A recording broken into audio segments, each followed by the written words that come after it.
Well, everything seems to be in order, so here we are once again for another WedNESday, which is the day when I play NES games, specially hooked up to a Twitch chat in such a manner that people can add and remove random Game Genie codes while I'm playing the game. And of course, as usual, there will be plenty of surprises around, and since I never know what's going to be plugged in. Possibly even going to melt the game into a little puddle of goo occasionally. But sometimes that's just how these things work.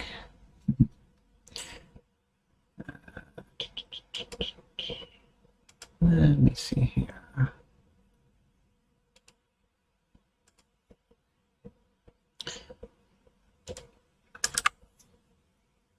So of course we can change the game whenever we want to, but maybe if I just pick out something that might be a good place to start.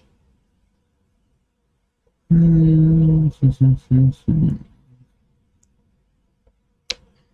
many good options to choose from. See, I could stay right here on Super Mario Bros. 1, but we've done a lot of Super Mario Bros. 1. So maybe original Metroid would be a good place to explore. Let me just look up the codes for this.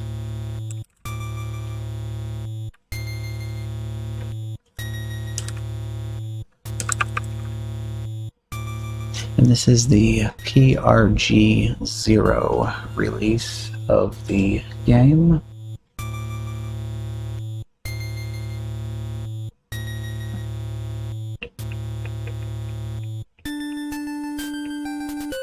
Okay. Yeah, when they have bug-fixed versions of the game, sometimes it changes things.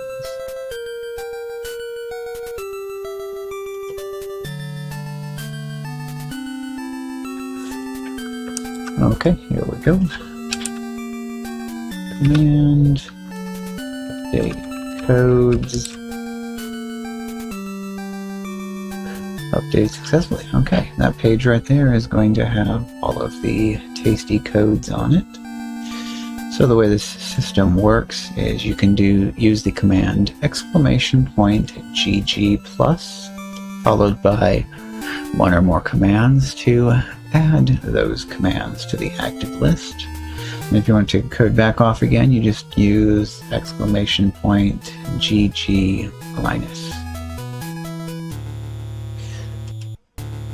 Okay, so let's see here. Do we have any nice glitch codes? Because those are always fun.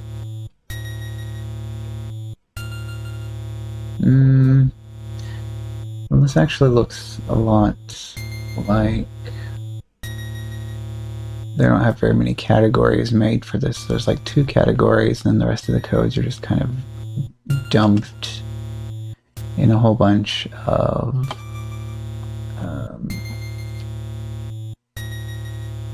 yeah, okay.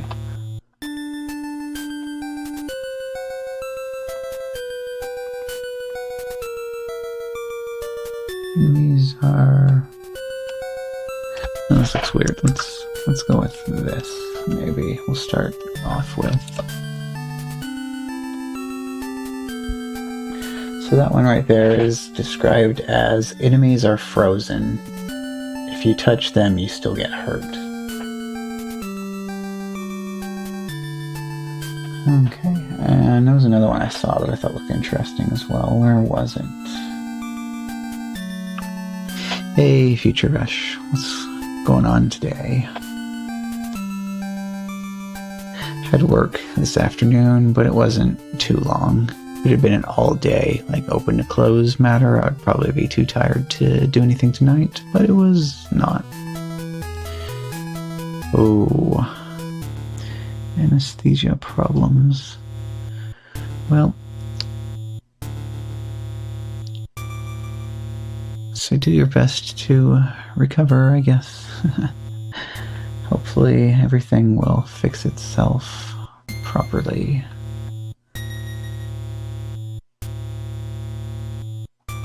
In the meantime,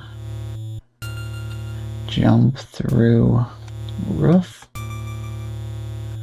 I don't know, we'll give it a try. This one sounds like it could break stuff, though. Then again, we like breaking stuff. Oh hey, new music. We're always a fan of new music around here. Oh, excuse me.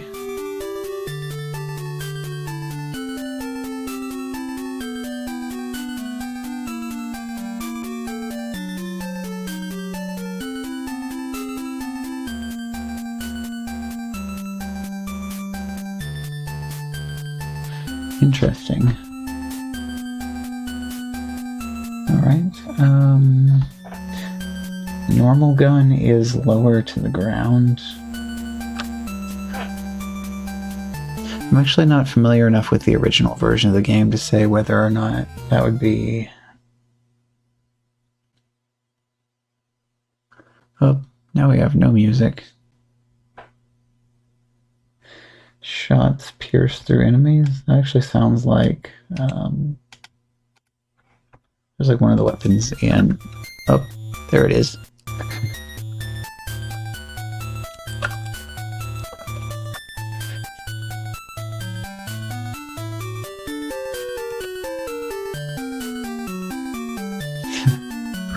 It really is an interesting variation of the music.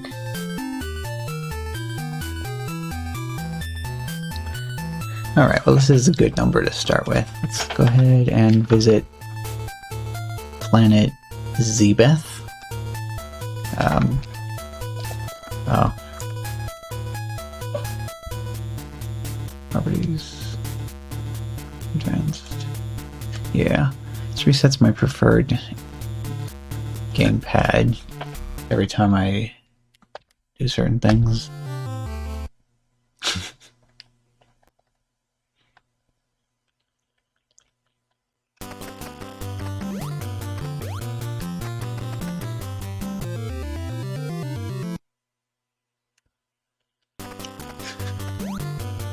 So for the jingles, the game is still expecting the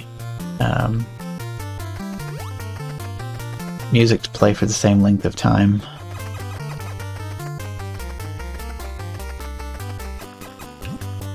Okay, yeah, I guess... Oops. Whoa.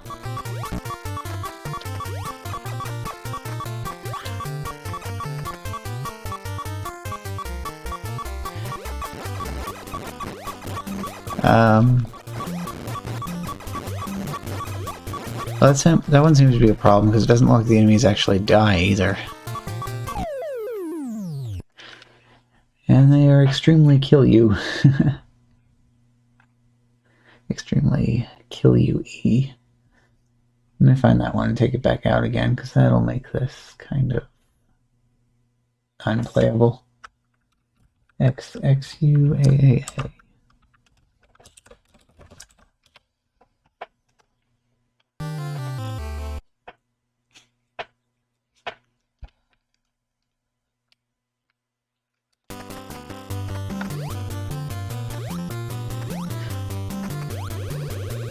Oops. Oh, and that kills you as well.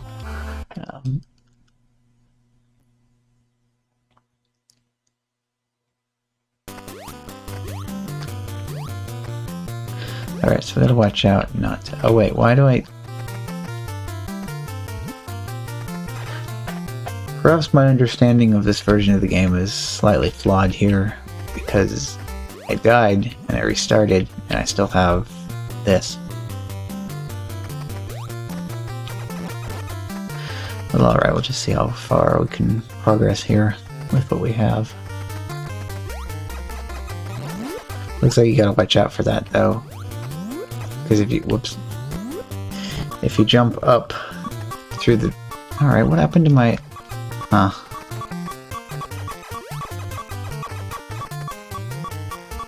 If you jump up through the ceiling, then you wrap around to the bottom of the screen. And apparently the bottom of the screen is treated as lava, even if there isn't actually any love it there.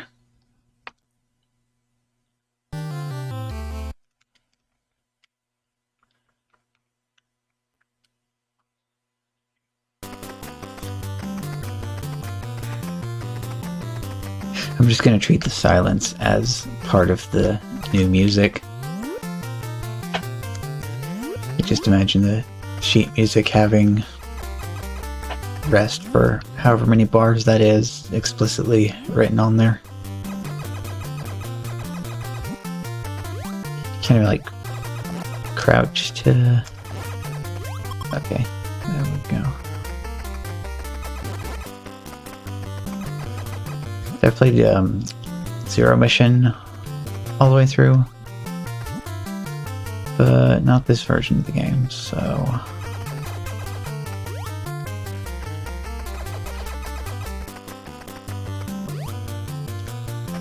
I don't know particularly decent lot about it.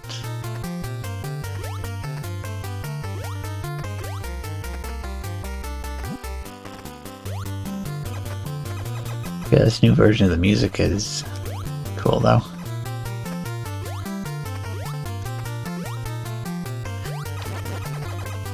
Hey, B-boy, what's going on today? Figured I'd start off the evening with something new and different for the channel. And I don't think we've done an awful lot to original Metroid before, so here we are. So I have code that turns off collisions, so you can jump up through ceilings and platforms. Whoop. Oh, you start a new one from scratch, huh? Okay.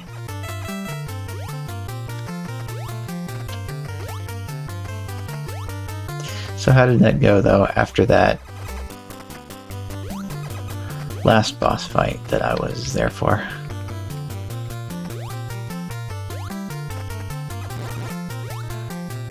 Just wondering what the outcome was from all of that.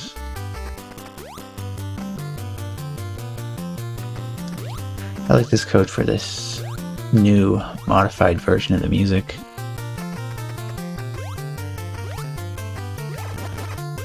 Okay, not bad. Yeah. Our boss fight with very good unique music that you don't hear anywhere else in the game.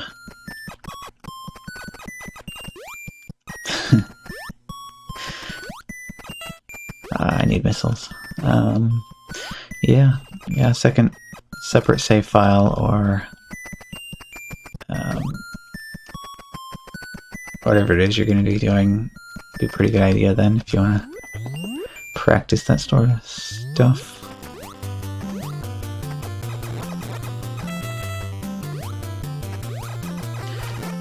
I don't remember at all whether the game has multiple save slots or just the one.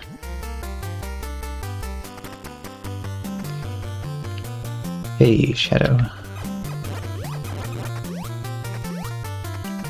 Yep, we have a music modifier code loaded up and it sounds pretty neat.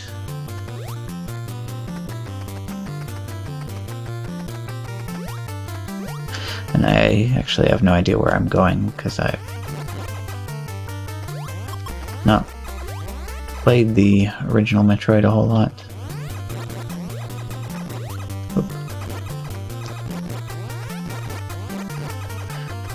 Probably even worse about having to farm for energy and stuff in this.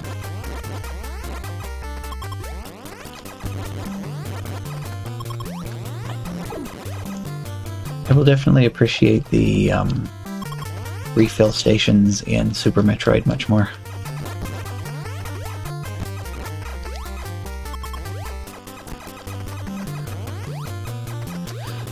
Oh, okay, yeah, separate profiles would be handy for that.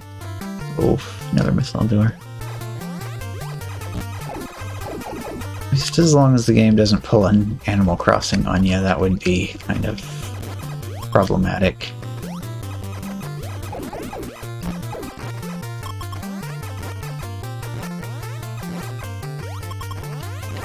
Yeah, so there's certain shenanigans that you can get up to if you know where it stores its data on the PC version.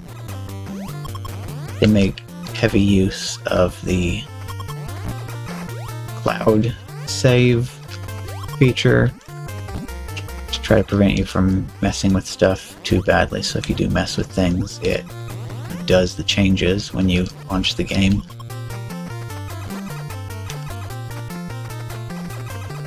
So you just have to be a little bit more clever about how you go about it.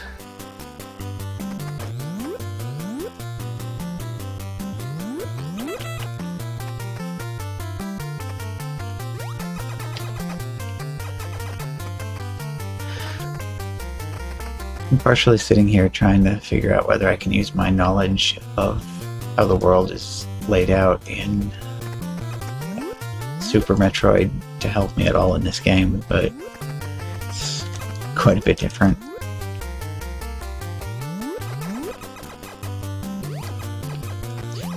Yeah, this right here though is what I associate heavily with Metroid. Long vertical corridors that you gotta climb up.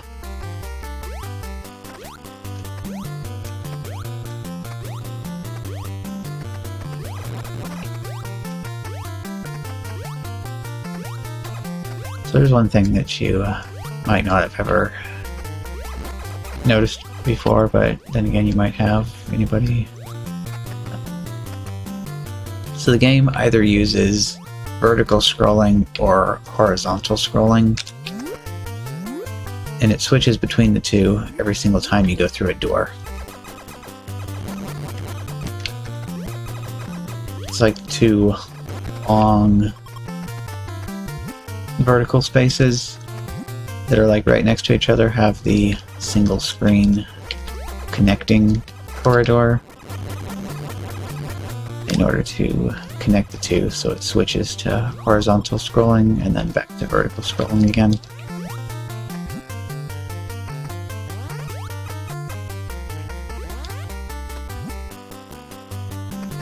And somewhere around here, actually, do I even have this set to the right? Oh, I have this turned down. There. Okay. Is that better? Yeah, that looks a little bit closer to normal, I think. Actually, maybe dial that back just a little bit, like right about there, maybe. Just looking over at my levels in OBS and noticing what it looks like when I'm talking versus what it looks like when I'm not talking.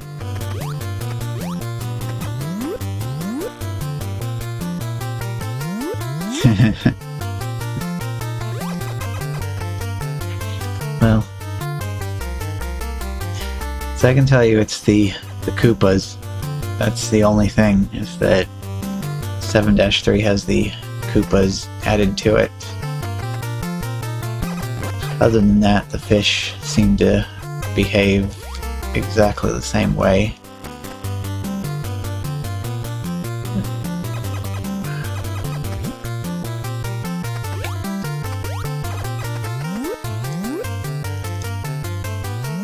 But oh,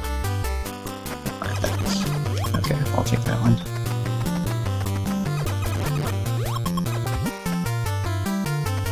Just a little bit unbalanced that you can shoot up, but you cannot shoot down. I guess Metroid 2 is the first game to support that.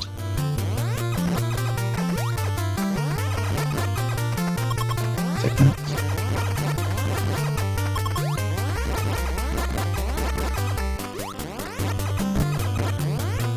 I had some decent progress the very first time I ever played through Metroid 2 on actual Game Boy. But I never did finish it at that time. I went back and played AM2R when it was released and before it was removed from the internet by Nintendo. Haven't played the 3DS remake yet.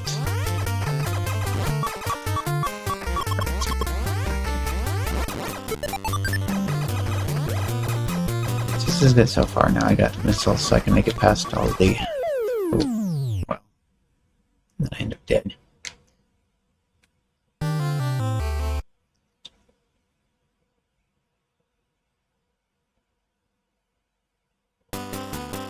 Huh.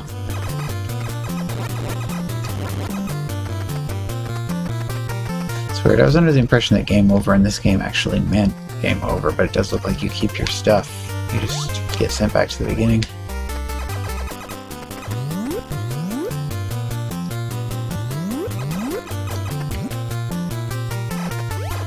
Just need to figure out where the bombs are, though, so I can go down there.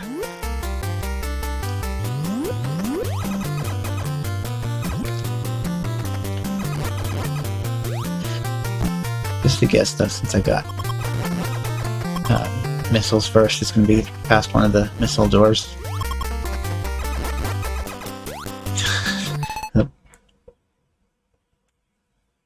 Hey, DFS and crack. Yep. This is definitely an original Metroid. Alright, we got a few codes plugged in. Actually, I wonder about if we combine this with the usual melody inversion. LIPM. Whoa.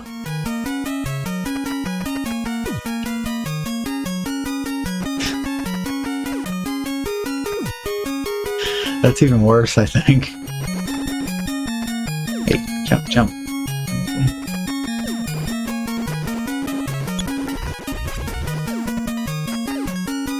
Yeah, I think we might just want to leave that alone and just stick with the Game Genie code only.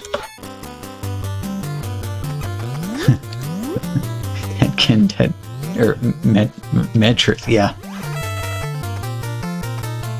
Actually, that would be funny, wouldn't it? Just imagine if you actually did have big franchises like this getting cloned in strange ways.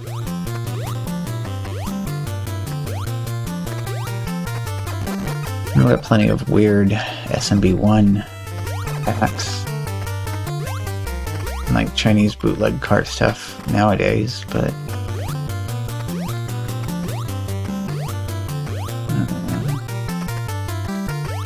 you know, this is probably one of those where I should keep a map open if I intend to actually make any serious progress, but then again, we could have Metroid remade by Konami. That'd actually be interesting. Constant blood hell. Yeah.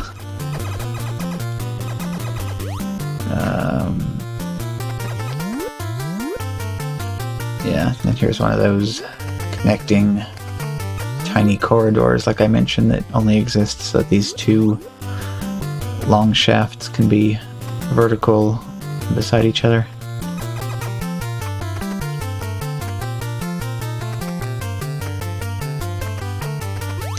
Oh yeah, I didn't think of that. I could probably actually get to some this code I have put in here. I'd want to do it in this other section. Let's do that. Let's climb up to the top here and then try using this code that turns off upwards collision to see if we can get any well,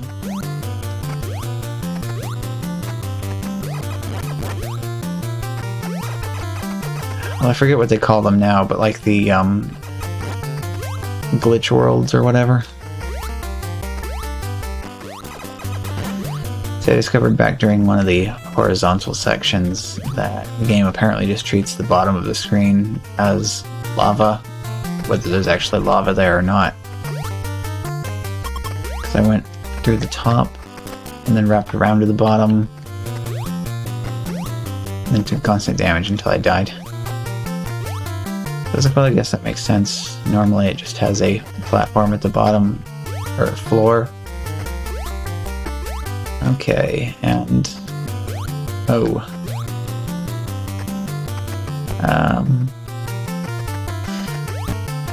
Well, I don't think that quite had the desired effect.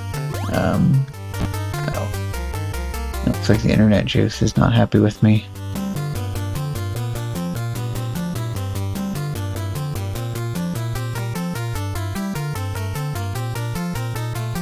Okay, no, I guess it was just a brief technical difficulty. It's recovered.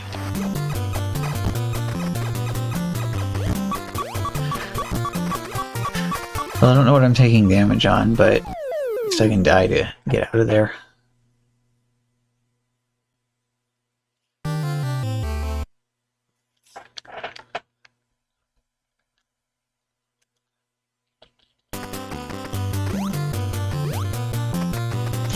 Oh no, I haven't watched anybody doing the speedruns of it.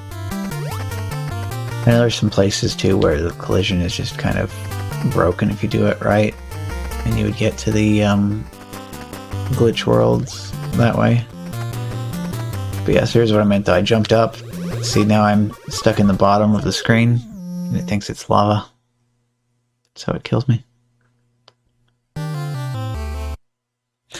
Yeah, I'm not sure what all... So there's one other code here. I don't know what it does. I know that we have one code for screwing with the collision. Oh, that's right. I remember what the other one was now. Okay, yeah. It's actually just difficult to tell because of the short shots, but one of the codes is supposed to make it so that your bullets continue, like they pass through the enemies.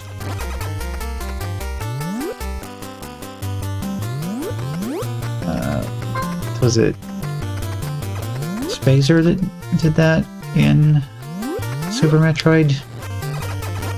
Or Plasma Beam, I cannot remember.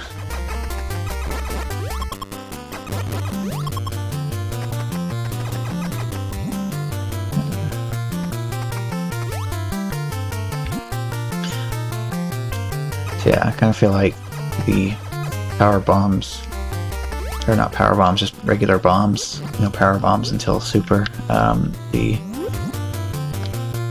bombs should be in an obvious place.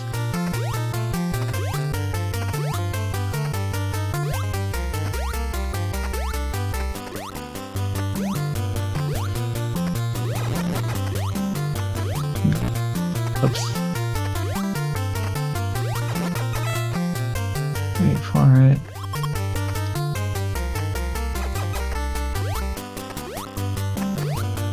Interesting. I'm just sitting here trying to decode in my head what exactly is going on with the music.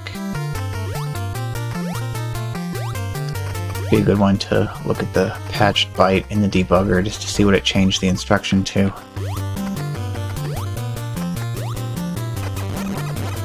Because it's kind of like a change in the speed of the music.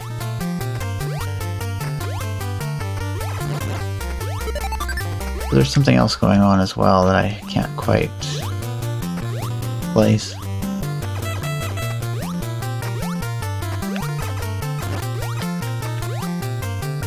Oops. The fact that you don't collide properly with the ceiling with this one code on makes it actually kind of difficult to navigate here if you're trying to bump your head on the ceiling. Okay, but I do not want to bump my head on the ceiling here, so I'm going to do a little dance here to get back over.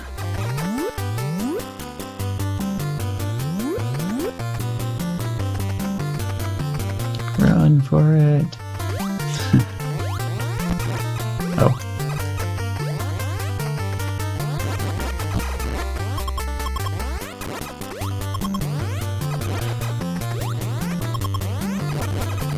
Yep, I'm gonna have a much greater appreciation of the refill rooms in the other games after this.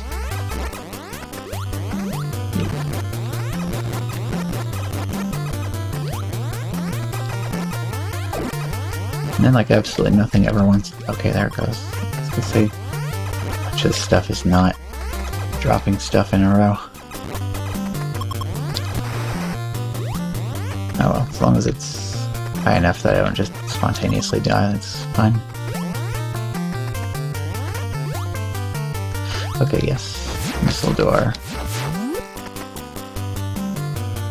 Oh.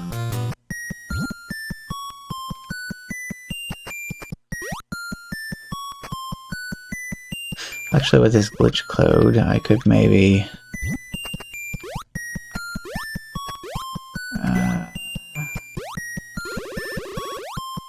Nope, I don't think so.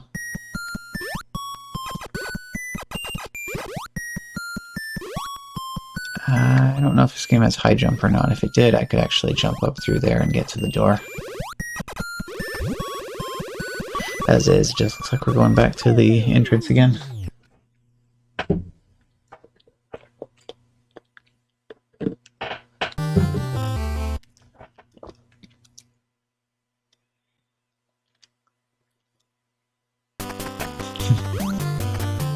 I like that the game is specifically programmed to wait for a specific amount of time instead of just go until the music stops. I'm like used to SMB1 where everything is programmed to wait for the music to stop playing.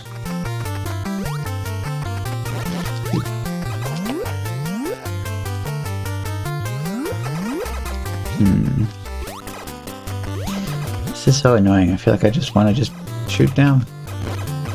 Can't do that there.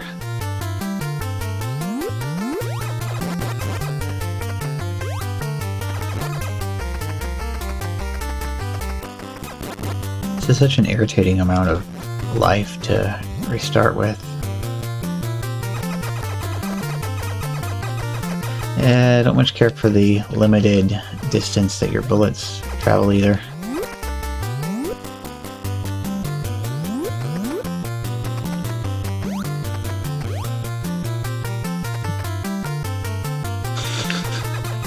Well, I mean, the fact that you can shoot up, I feel like you should also be able to shoot down, you know? It just kind of...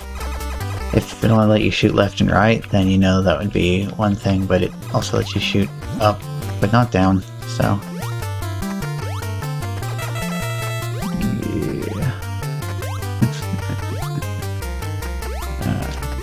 Trying to think what else...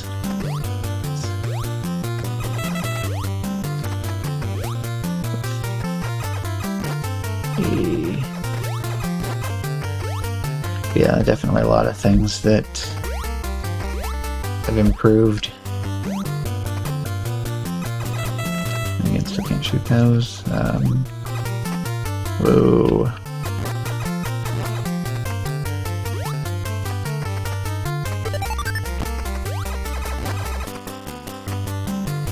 I gotta be more careful about picking stuff. Well, I can't get that without losing more than what I'd gained, so...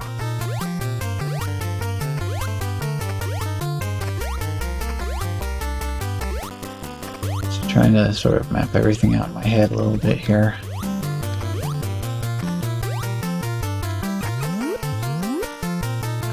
Okay, so this one was actually...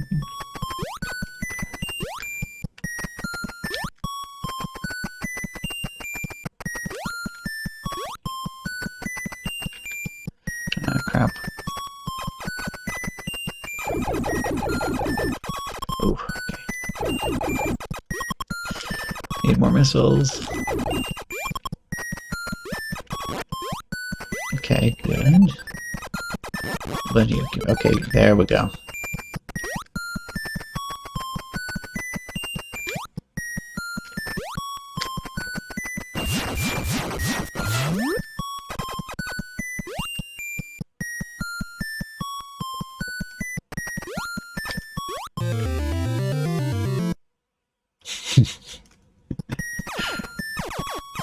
Okay, now we have the proper distance for...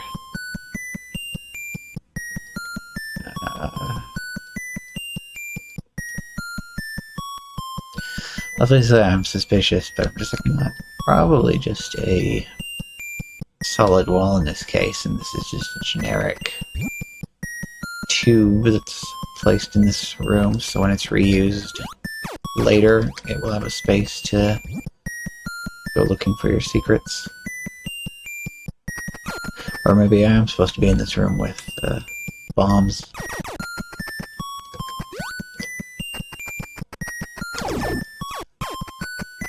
Oh. Dodge it.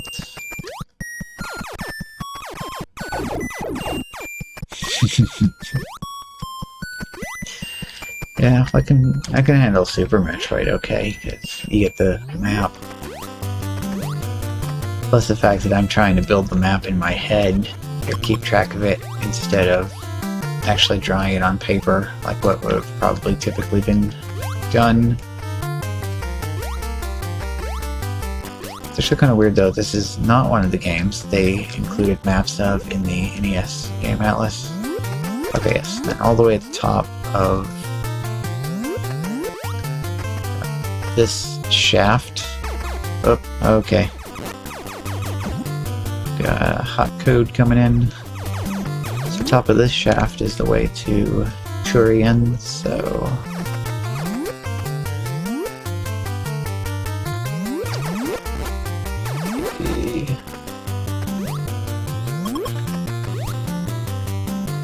Okay, that's the... Yeah, that is a... much more powerful jump indeed. We just... yeah, we can. We just semi-solid this whole place, thanks to the other code.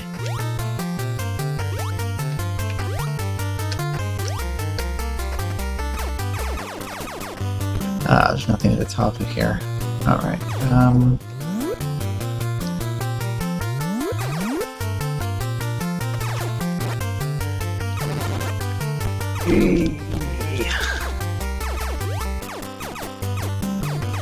such slowdown.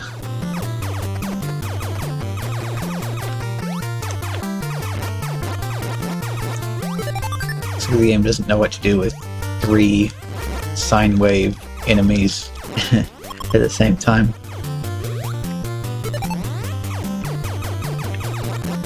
Then again, this would have all been done with lookup tables. There's like no way they would have had actual sine and cosine functions on the NES that would have run at any sort of reasonable time frame.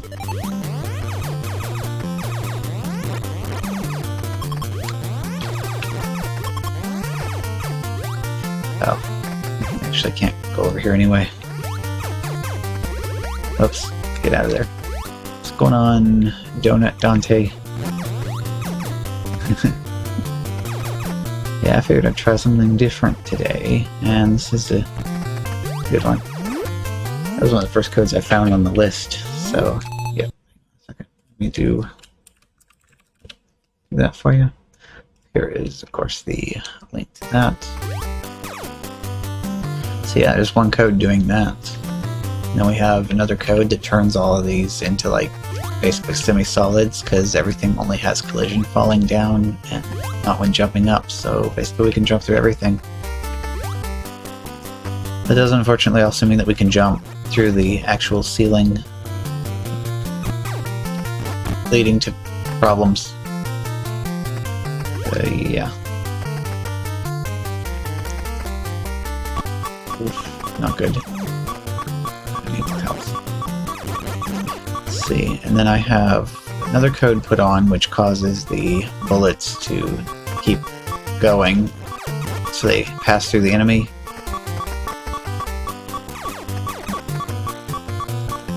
And the last code that we have had submitted gives me the color jump height, so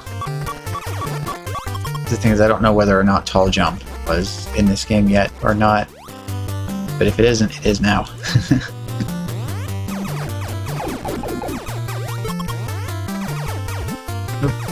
Especially still have the problem of endless farming to refill energy. Come on. I already tried testing this code with the inverted music and it was a disaster.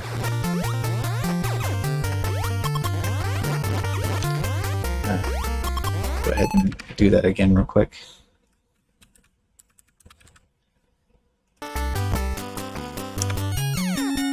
There. That's the...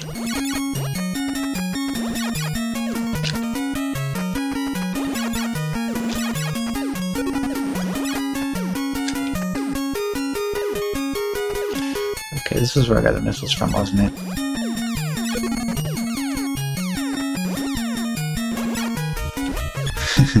Yeah.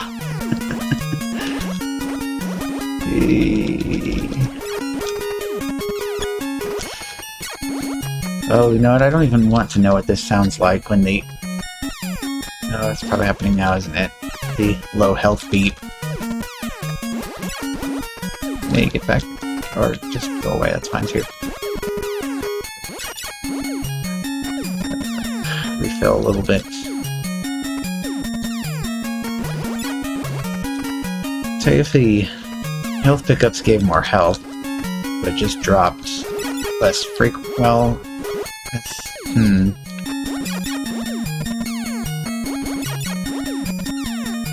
I'm not sure what would be preferred for balance reasons. If you made the health pickups give more health, then they would need to drop less frequently.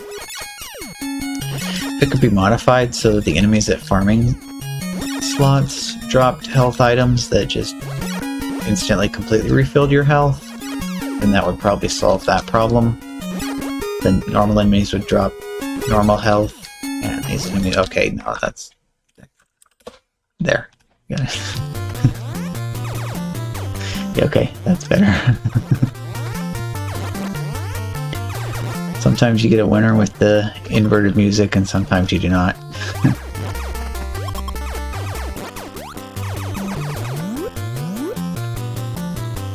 Oh, okay, elevator.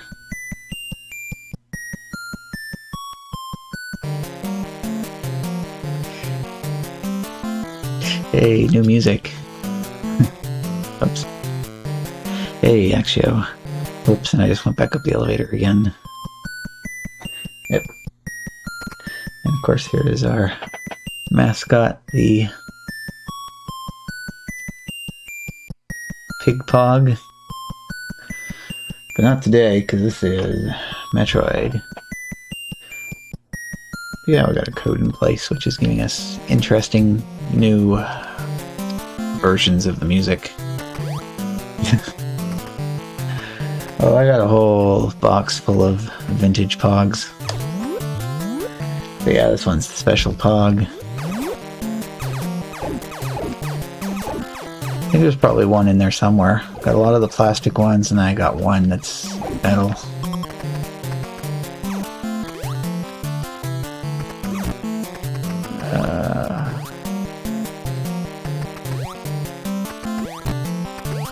So what we got here is Norfair, right?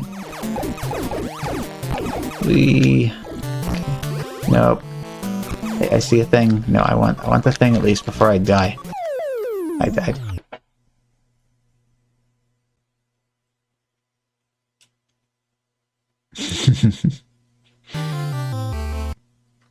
Oh, okay. It restarts you from the elevator and not from the beginning of the game. That's nice. Worth several dollars. Well, I have the Mega Man X Pogs that came in the back of that one issue of Nintendo Power. I also have the... I don't think it was an official product. Maybe it was. It was called like the Milk Cap Maker or something like that. And it had these blanks that you could peel off, and it was sticky on the back, and you could put it in this thing, and then...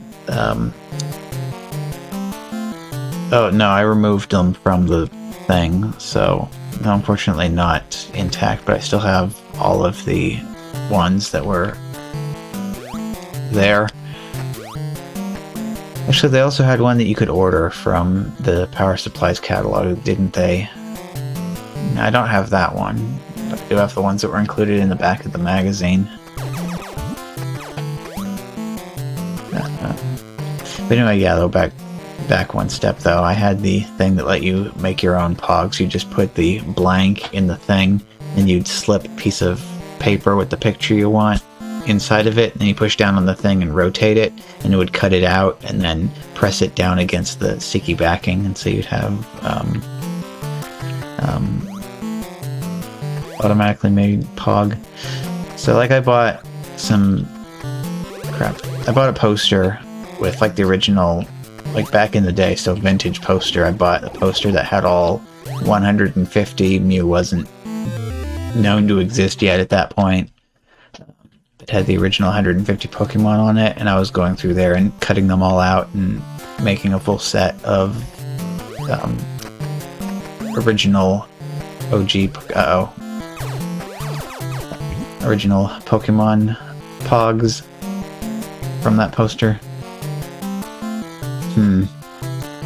Yeah, I definitely need my bombs, but it doesn't help any that I don't know where they are.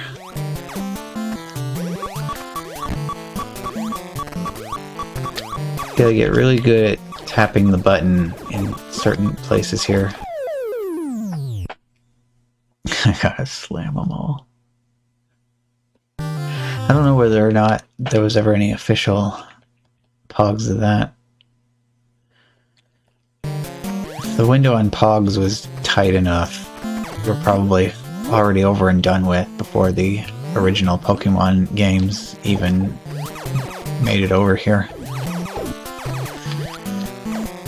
This thing is interesting though. I was collecting a lot of virtual pets back in the day, and I even got this magazine that went through and talked about a whole bunch of them. And I remember a page in the back where they were talking about Pokemon when it was still in Japan. Oh, we got a rock code coming into play now, huh?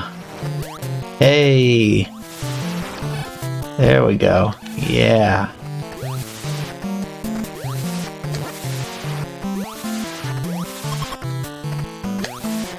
Right on. We are rocking that screw attack now.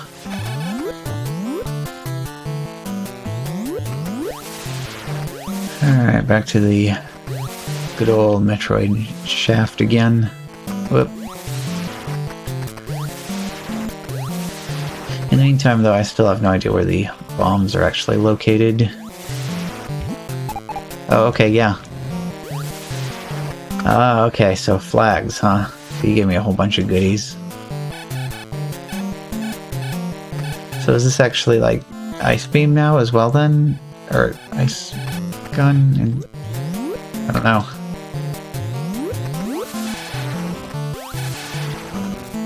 So we need to find some bosses here. Hey, get up there.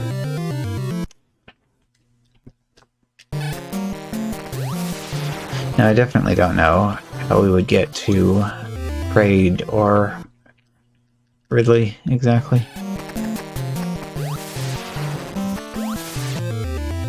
Huh, there's a lot of missiles in this area. Okay, and is this a place we can get into? Oh. Huh.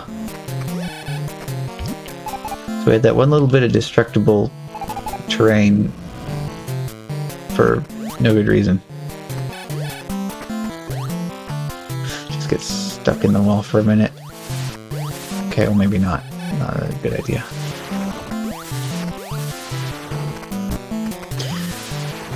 Did this one also have space jump in it as well, or did it only have screw attack?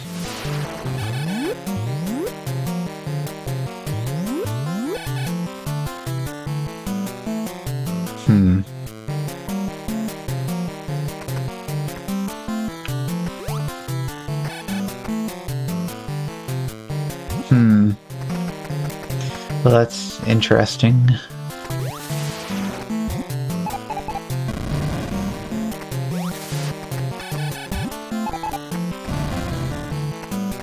Yeah, of course we can actually go like this because we have that ceiling code.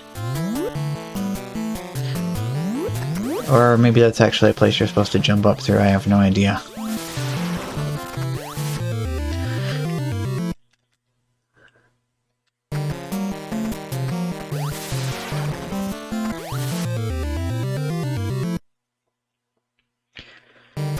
Pretty weird though, somebody...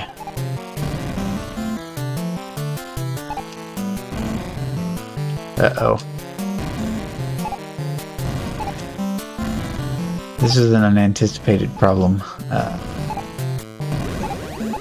Quick, quick, quick. Alright, so we need to place that. Get out of the way because we do not want to bomb jump.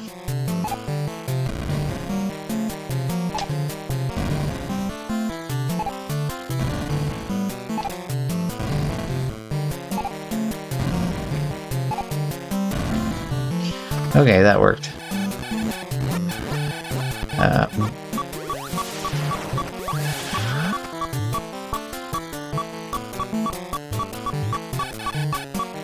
Actually, I didn't really want to do that, did I? Because I can just jump up through it. Alright, wait for it to come back. Oh.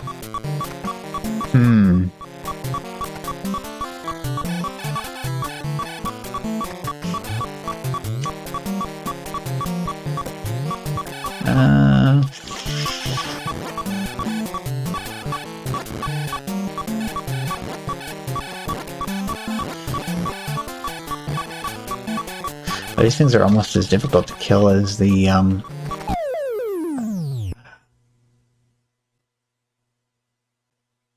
were they still called bubbles in Zelda 2? Anyway, yeah, that enemy, it takes nearly as, well, not really, that's kind of exaggerating a bit, but really gotta pump it full of bullets before it will just die.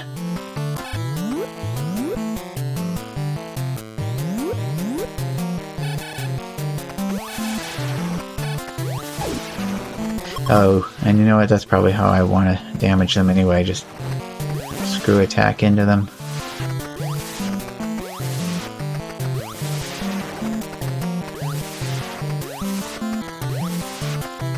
Alrighty, catch you later, boy. Thanks for stopping by to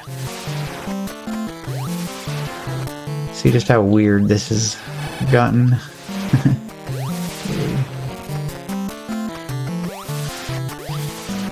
Yeah, way too many either way.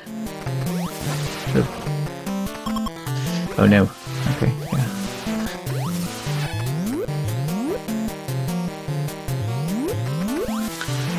Okay, and this is...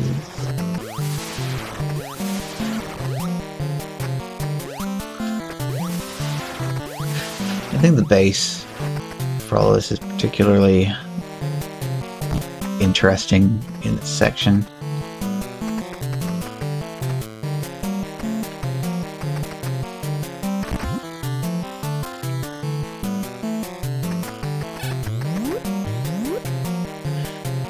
Now that I'm kind of like separating it in my head, I can sort of actually tell which song that's actually from. It's like basically adjusted the tempo on everything. Let's see. Been leveled up all the way, they still take 20 hits.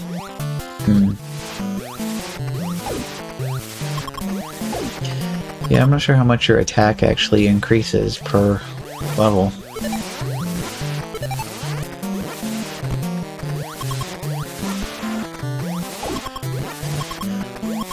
So I'm not sure that using screw attack is the best, but okay, I'm full.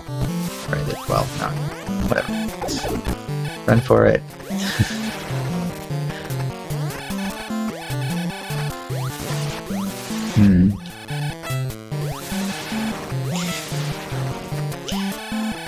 Yeah, if you already have high attack, they are certainly the best way to farm for XP. In the beginning, though, you're like kind of standing there a while. No. Alright, here we go again.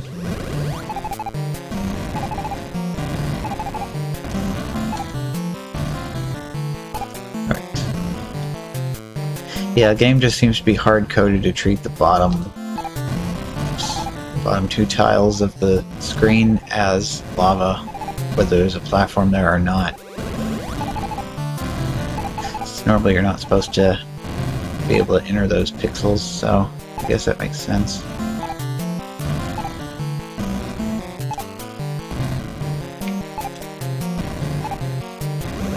And I've kind of gotten stuck a little bit here. Oh. Oh no. Gotta wrap around again.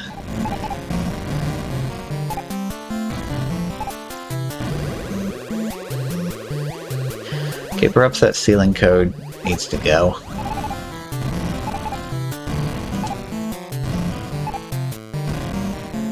If we get rid of it right now, I will definitely be stuck in the walls.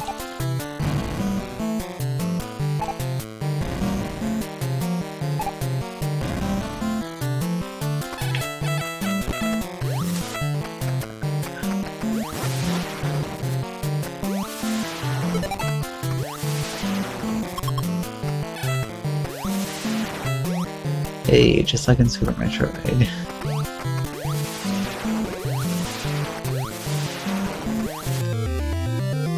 It's nice to always see the origins of specific gameplay mechanics. This is like watching a playthrough of Metroid 2.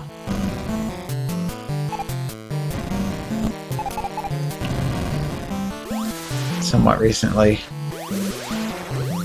And it's like you can totally see how it connects Super Metroid and original Metroid. So there's certain aspects of it that you can tell, okay, it's definitely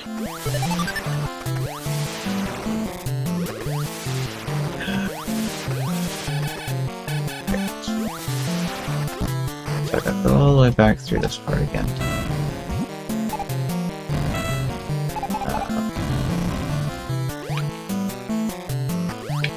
Oh, and you can't do the mid-air.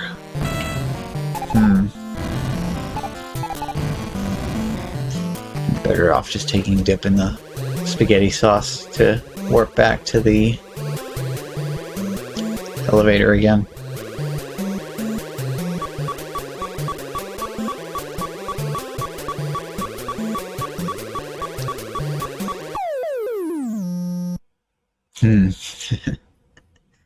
Well, that was...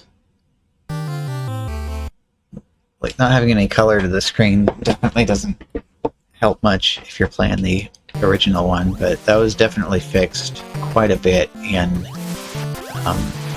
AM2R.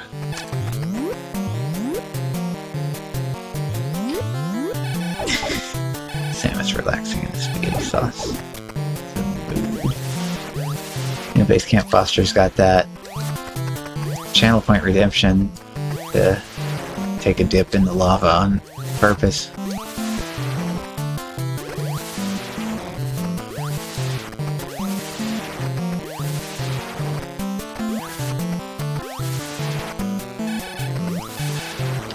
See what the way the controls feel on this version, because I don't really need a whole lot of help with that one.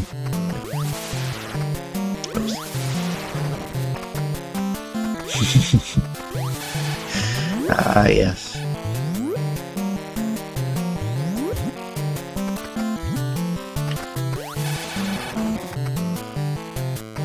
Kind of a difficult time deciding when is the best time to continue the interest.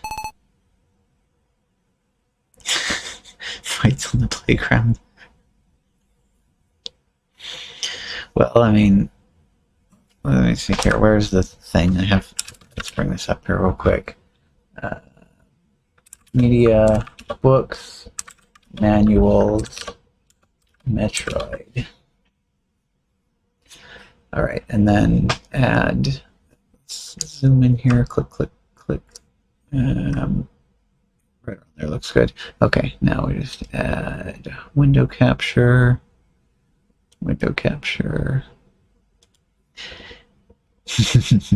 Yeah, that was definitely puts a stop to it in a hurry. Okay. Alright. Metroid. Blah, blah, blah. Official seal, blah, blah, blah. The Metroid story. In the year 2000 of the history of the cosmos, representatives from the many different planets in the galaxy established a congress called the Galactic Federation, and an age of prosperity began. A successful exchange of cultures and civilization resulted, and thousands of interstellar spaceships ferried back and forth between planets, but space pirates also appeared to attack the spaceships. The Federation Bureau created the Galactic Federation Police, but the pirates' attacks were powerful, and it was not easy to catch them in the vastness of space. The Federation Bureau and the Federation Police called together warriors known for their great courage and sent them to do battle with the pirates. These great warriors were called space hunters. They received large rewards when they captured pirates and made their living as space bounty hunters.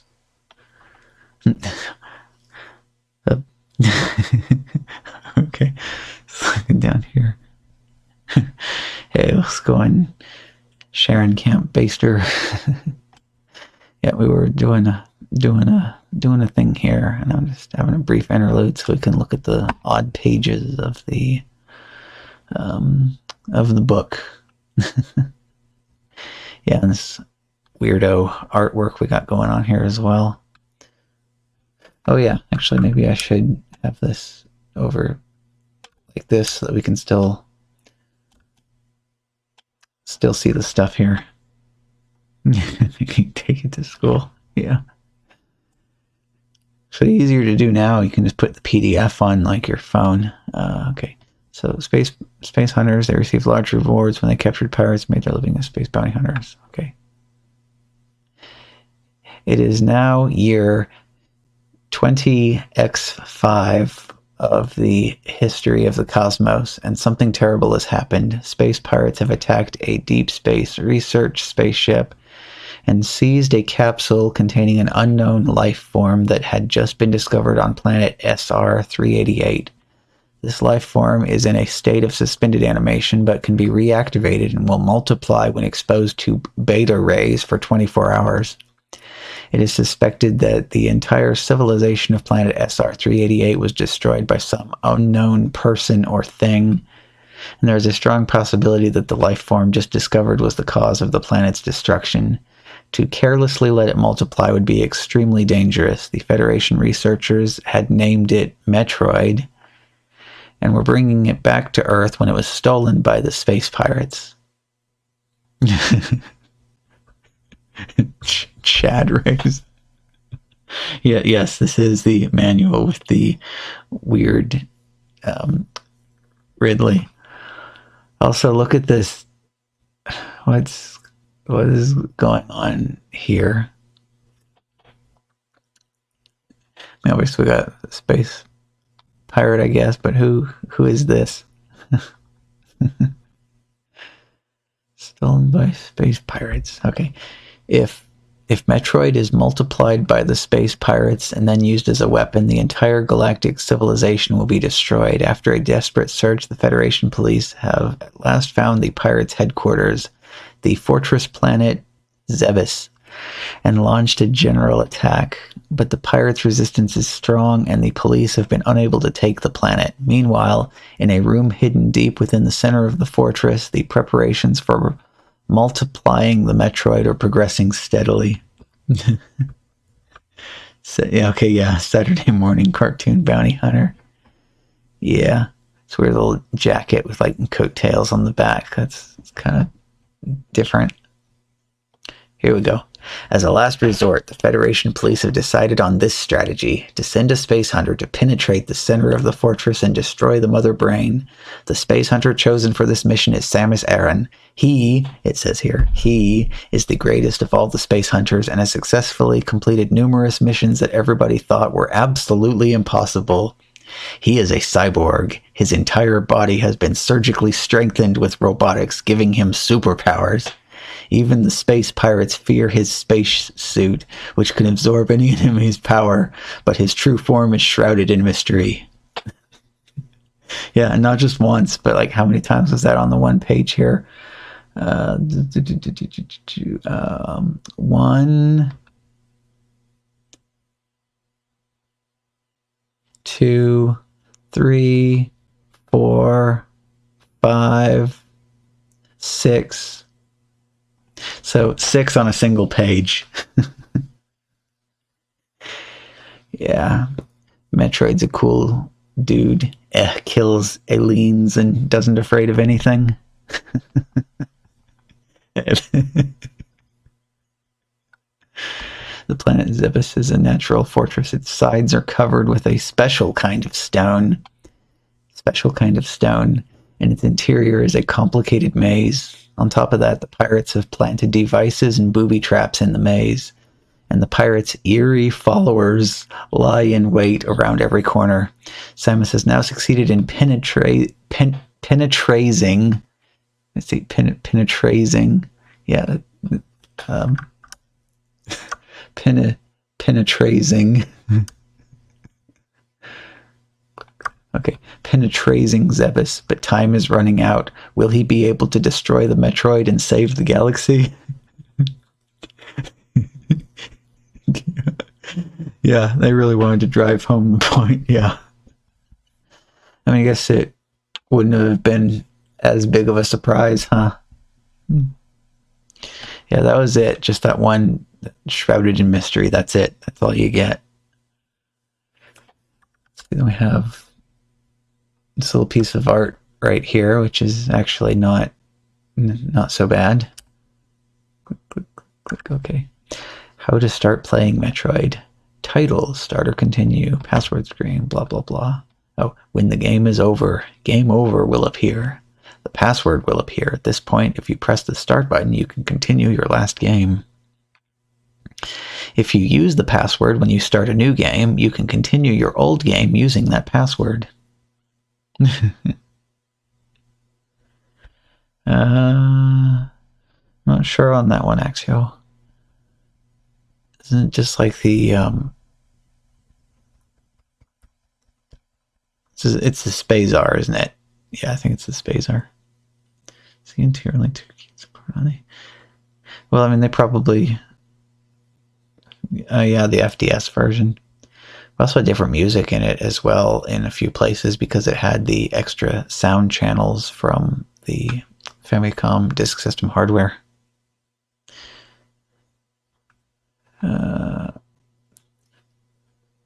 Okay, now this is actually a decent piece of art right here. Yeah, not bad. Destroy the giant mechanical organism, the mother brain. Samus's mission is to destroy the mother brain in the planet's central base. On the way, he continues to search endlessly and to kill the mini-bosses that he meets. Oh, look at this little picture right here. Whoops. Come on, get over there. Yeah. Holding this weird looking India. And actually this is weird because we got colored in, but the weird NES controller is just a line art. I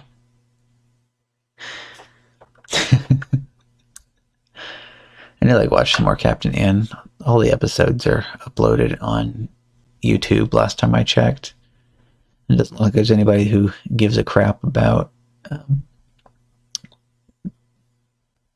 everyone's favorite talking eggplant. Yeah. Crap, and what's his face? King Hippo from Punch-Out. So bad they loop back over holding the controller upside down. No, that's... I mean, from the point of view of... Oh, wait a minute. Well, I have mine mirrored, but... No, that looks... I think everything's in the right place here. I just don't know why. Or is this the... Okay, so this is the gun arm, so Samus has to play one-handed because you can't operate the buttons with the gun.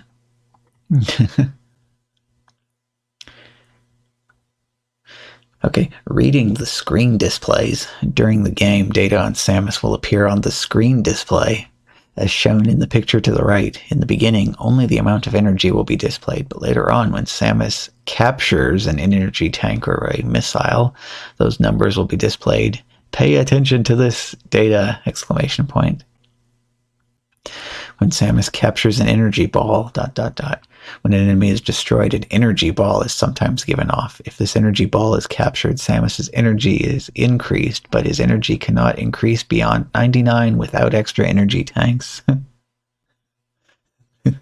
Verbiage. A little weird stuff of wording everything in here. Okay, hunt out the power items and boost Samus's power. At the start of the game, Samus carries only a short beam. You have to boost Samus's power by finding the rooms that contain the power items and capture them. Boosting Samus's power gives him new ways to attack, such as wave beams, screw attacks, and bomb setting. Bomb setting. Yeah, that messed with me because it's hyphenated, but then it has a second split in it here, so it's bomb setting. No, it's bomb setting. There are 10 power items in total. Collect as many as you can to fortify Samus.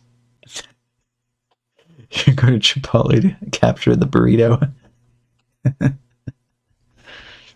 I'd be down for capturing a quesadilla. Oh, the 3 zones of the Fortress Zebes. 3 zones inside the fortress are called Brinstar, Rocky Zone. Oh, wrong Rocky. Norfair, Fire Zone, and Turian, Central Base. You have to clear the first 2 zones before you can reach Turian. Search out and destroy the mini-bosses. The mini-bosses have their hideouts in Brinstar and Norfair. Zap them to clear the area and move on. When they are both down, you can make a bridge that will take you to Turian. And here's that disgusting piece of art right here. I'm like, what the heck? It's like weird sex toy Ridley or something. I don't even. It's yeah.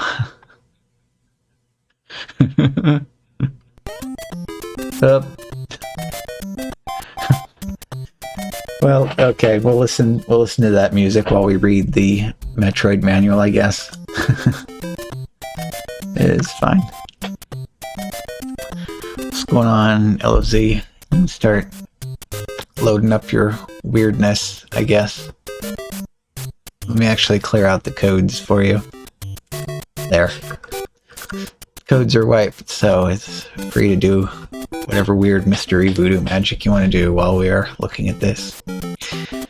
Pitting Samus against the Mother Brain. First, clear the giant maze. The interior of the planet Zebes is a winding, complicated maze. Samus must attack the walls with beams and bombs while searching for the secret passageway through which he can advance.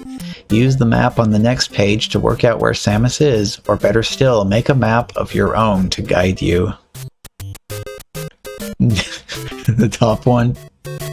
Well, yeah. This is actually like... This is totally emote-worthy right here, but... I don't know that I am brave enough to upload it to BTTV. This is a 2-pager that's put together. This is kind of not... let's see, corridor number 1. Oh, well, this is sort of corridor number 3, corridor number 4. Just kind of... Well, let me scroll from side to side. Frank discussion about sex ed. Yeah, yeah, this is... I mean, it starts out okay with the first sections over here on this side, but then when you get over to here, it's just like, yeah, no, you figure it out on your own. This part's off screen at the moment. Oh no, you don't have too much weirdness. Well, improvise, I guess. is off screen, so I'll just go ahead and read it. This shows you what the inside of the fortress planet looks like. The mini-bosses have their hideouts in Brinstar and Norfair. Find and zap 2 mini-bosses to build the bridge from the corridor that leads into Turian, and get to the central base containing Mother Brain. 3 kinds of gates will block your way. The blue ones open with 1 blast from your beam. It takes 5 missile blasts to open the red ones, and 10 missile blasts to open the other ones. Well, I don't even know what the other ones look like, because I've not played this version that deeply. I'm used to having the, like the green doors, and crap, I've forgotten what color the doors are that you have to use power bombs on. Yeah, yep, the other ones. All paths start at Brinstar. None of the fierce enemies appear at the start of the game. Use this time wisely to get rid of all the minor enemies and boost Samus's power. Warning! Beware of the water. Fall in and Samus's energy is weakened. Water? Green... and then no wait. I'm gonna start doing some Super Metroid randomizer again. Actually, I haven't like played that one since before I started doing the Zelda randomizer. Yeah, green is Super Missile. So yeah, yellow seems right to me. Alright, fall in the water and Samus's energy is weakened. Face the treacherous fire sea of Norfair. If Samus falls into the fire sea, his energy seeps away. You haven't got much foot room. The trick is to watch where you land.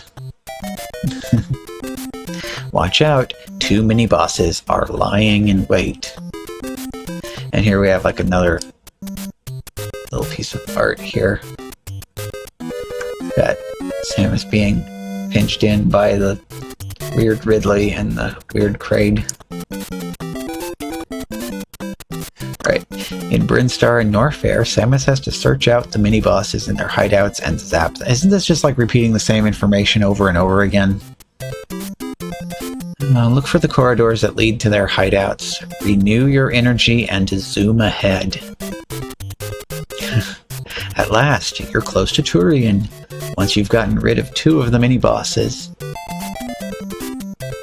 I would have worded that as both, because saying once you've gotten rid of 2 of the mini-bosses, that implies that there's more than 2, and you can pick any 2 of them that you want to. Repetition is key. Yeah, I guess it works for flashcards, so...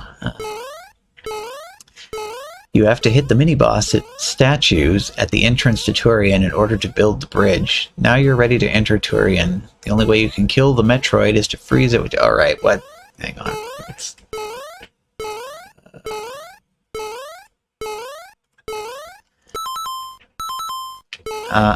aha.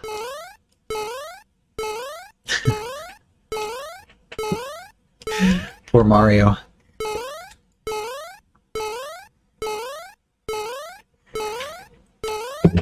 Well, we can reset safely without clearing the codes list now.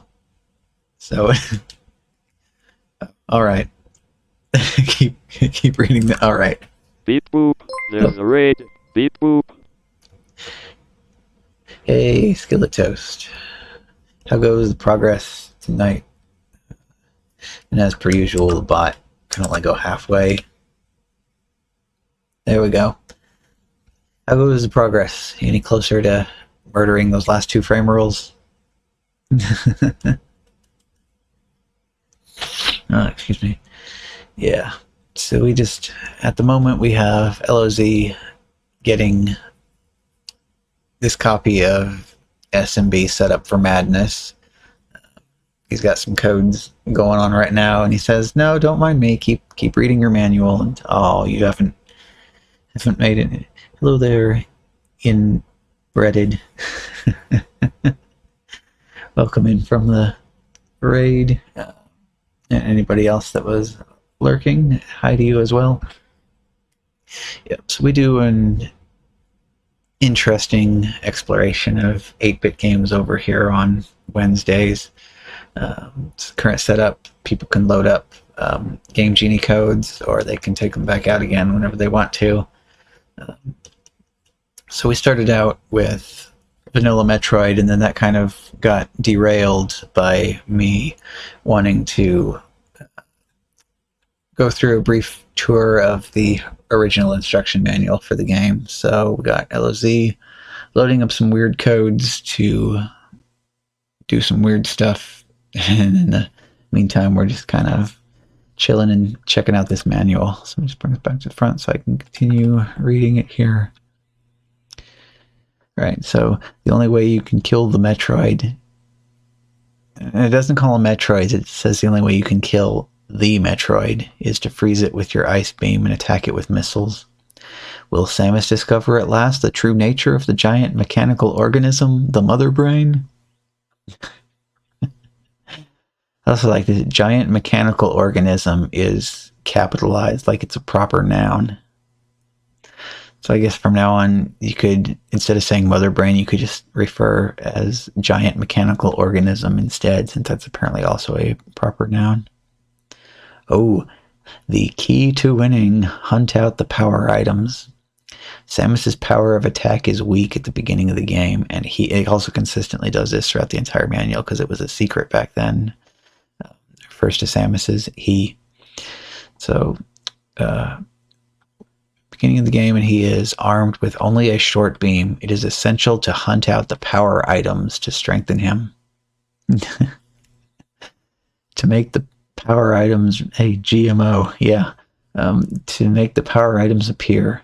Rooms containing power items are hidden somewhere in the fortress Zepis.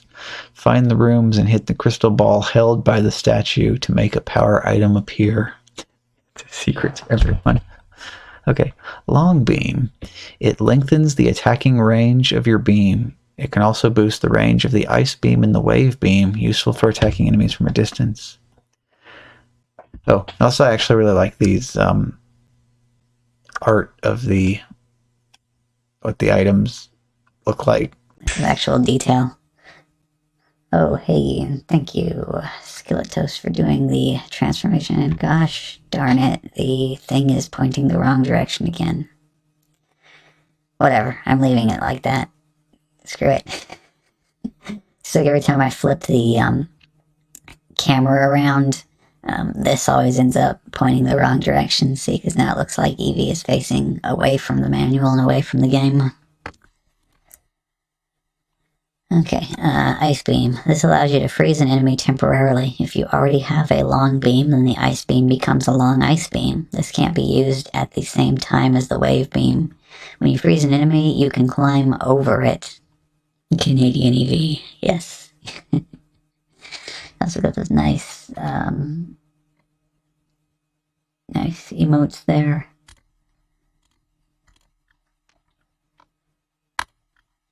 Yeah, hype for Pokemon emotes all over the place. Got some over here too. Can't be used at the same time as the Wave Beam. Okay, yeah, I did that part. Wave Beam. The beams are wave-shaped and are stronger than normal beams. If you already have a long beam, the long beam becomes a long wave beam. This is so like complicated the way they word this. Okay, here we go. Screw attack. The super strong power item spins in flight to attack the enemy. Samus's armor flashes during a screw attack. High jump. Okay, high jump is one of the things in this game. I didn't remember whether it was or not. With these boots, Samus can jump 1.5 times higher than he normally can. Jumping high walls to get to new zones are no problem to him with these. Be sure to get a hold of them. This raises Samus's powers of resistance and cuts in half the amount of energy he uses up when attacked by an enemy. Wait, what the f... Cuts in half the amount of energy he uses up when attacked by an enemy. Okay. That is, yeah, okay, whatever. It is most useful when in combat with the deadliest enemies. I love that. That's the difficult part about this. I can't say whether or not this is actually intended as a translation or if this was... I wonder if anybody ever has actually tried to take the Japanese manual to the game and do a translation of it just to see how it compares to the English manual. Yeah. Maru Mari. Samus grows small and round like a ball when he gets this power item. Useful when traveling along narrow passageways. It will help him until his energy runs out. What? It will help him until his energy... I mean, okay.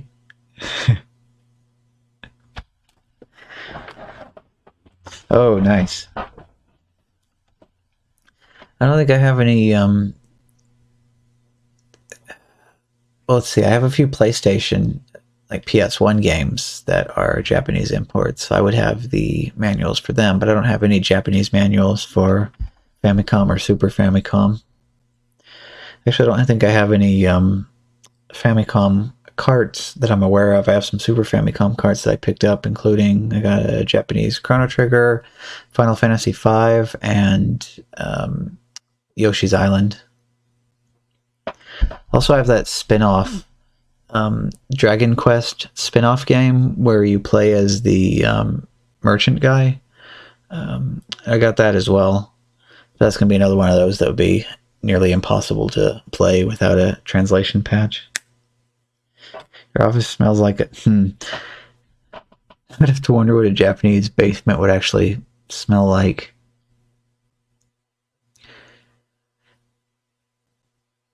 I mean, I know that smoking cigarettes is pretty universal, but for some reason I would like associate like 70s Japan with like everybody smoking even more so. So I don't know. I was thinking like, yeah. Yeah, like I was taking a look at the yes. Well, actually, let's just take a look here real quick. In where is the folder? We got N64. We got NES, and we got SNES. Properties. It's going to take a minute for it to add this up.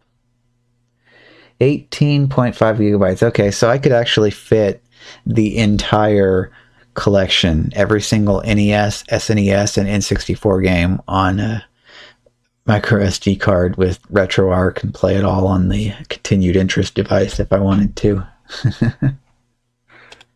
And still have plenty of room left over. All the stuff you've acquired, not much on the smoke smell? Oh, that's good.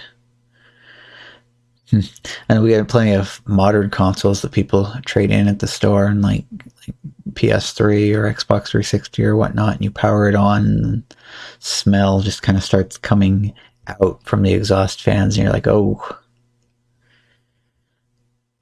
But the only way I can find to deal with that is to like take the cover off and vacuum all the junk out of the fins on the heatsink and just kind of clean everything off of it.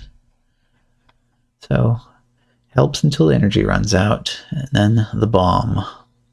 Samus can use this bomb while he is still small and round. Use the B button to attack an enemy with the bomb. Use the blast to break down barriers. You will need bombs when escaping from the Metroid. Yeah, if they cling on to you, you gotta bomb to escape. Energy tank. Oh, and check out this artwork of what the energy tank actually looks like. Zoom a bit more so I can come on. I don't know how you're supposed to in this. Nope. Oops. Okay. That's not how you do it. I wish you could do the thing in this where you like hold down the space bar and then you can drag with the mouse in order to move us around.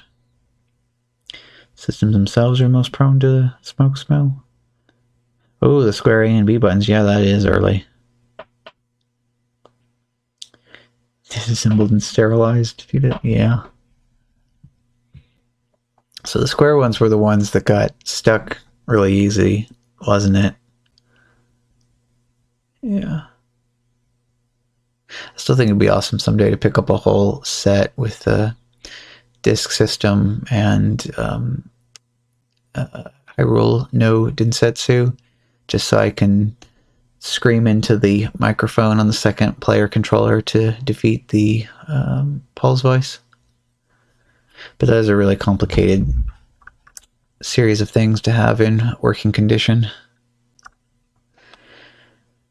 Okay, energy is stored in these tanks. Normally the amount of storable energy cannot go above 99, but with each tank it grows by 100. You can collect as many as 6. Keep your eye out for them and save as much energy as you can.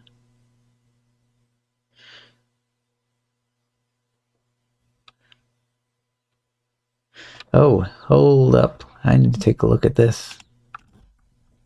SMB5. You want to play SMB2J on original hardware? Excuse me. Sweet. Nice. And it shows, oh, heck yeah. Oh, this is sweet. Nice. Coin leaderboard. Time leaderboard, dang. Okay, yeah, this is gonna be pretty epic. Well, we'll be getting in on that later.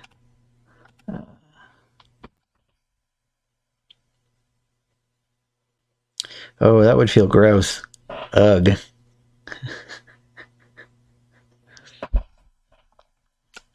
Yeah, I noticed that part as well.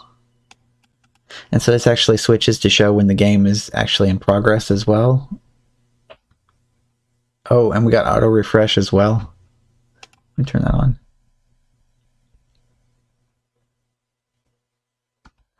Oh, hide your name in the list by putting question mark as the first character. That's clever as well, yeah.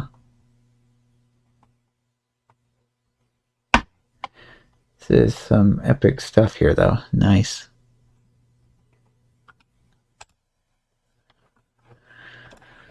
Okay, well, we'll keep working on some more of this manual. Missile rocket. This stores the missiles. If you capture one, you get 5 more missiles. Collect missiles from defeated enemies. You can store a maximum of 255. Press the select button to select the missile and press the B button to fire.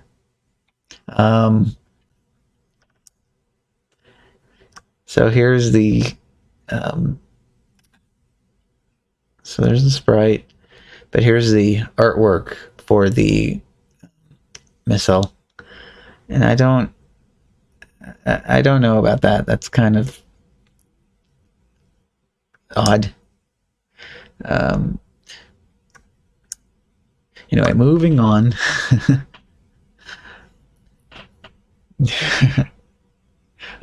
I see High peeking out from the side here.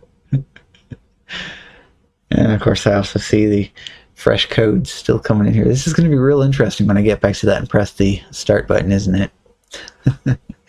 All right.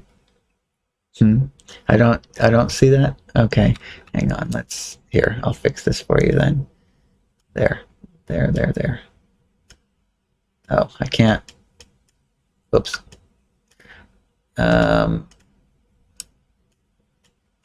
Oops, what's that? What did I just resize here? I don't even know what Okay, this one.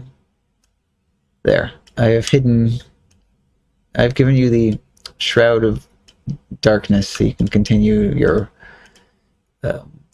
work.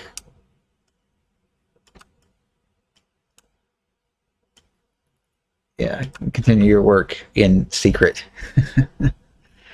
I guess I can maybe also click. Yes, I can. I can click this up another zoom level in. Okay. Hordes of enemy characters on the fortress planet Zevis. Enemy characters have different personalities, but they all try to obstruct Samus's progress. You have to memorize the places each character is likely to appear and the best way to overcome them.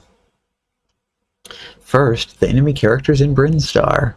There are 7 types of enemy characters in Brinstar. Zap them as they appear, then move on. Mellow.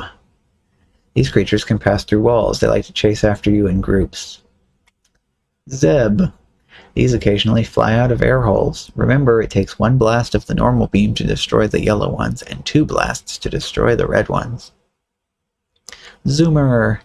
These fierce little creatures spray sticky fluid from their feet so they can move along the floor or up and down walls. Huh, okay. There are 2 kinds, red zoomers and less powerful yellow zoomers. Friggin' zoomers. Yeah. Scree. They stick to the ceiling and lie in wait for Samus. When he approaches, they spin downwards to attack him. Attack you by recording TikTok. Okay. Waver. These powerful enemies flutter around in irregular patterns. Shoot at them or they'll attack. Ripper. These strange creatures do not have brains. They simply fly around sluggishly in straight lines. Okay. Rio. These are also pretty strong. They zoom down to attack Samus from the upper walls. The red ones are stronger than the yellow ones. Enemies in Mini-Boss Hideout 1.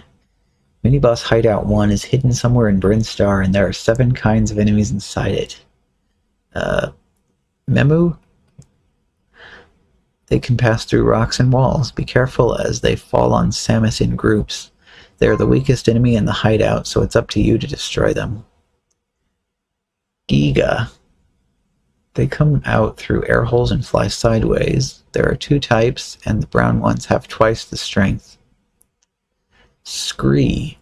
They use their wings like drills to descend from the ceiling and attack Samus. Be careful of rock splinters when they are digging into the ground. Zila. These boneless animals creep along horizontal and vertical surfaces. They normally live underground. The blue ones are the strongest. Ripper.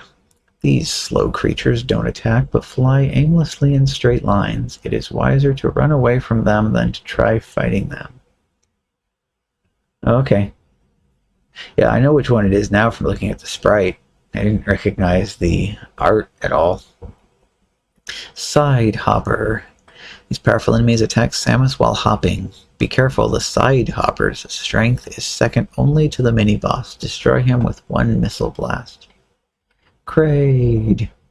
This is the head of the mini-boss hideout. He hurls horns from his stomach and back. Be very careful of his fierce attacks. If Samus gets hit by him, his energy will be weakened a lot. Next, the Norfair enemies! Exclamation point. There are 9 kinds of enemy characters in Norfair. Make sure you know their deadly specialties. Mela. These move in groups and can pass through walls and rocks. They are the weakest, and a single blast of the normal beam will lay them flat. Polyps will get you every time. Squeeped. Squeeped.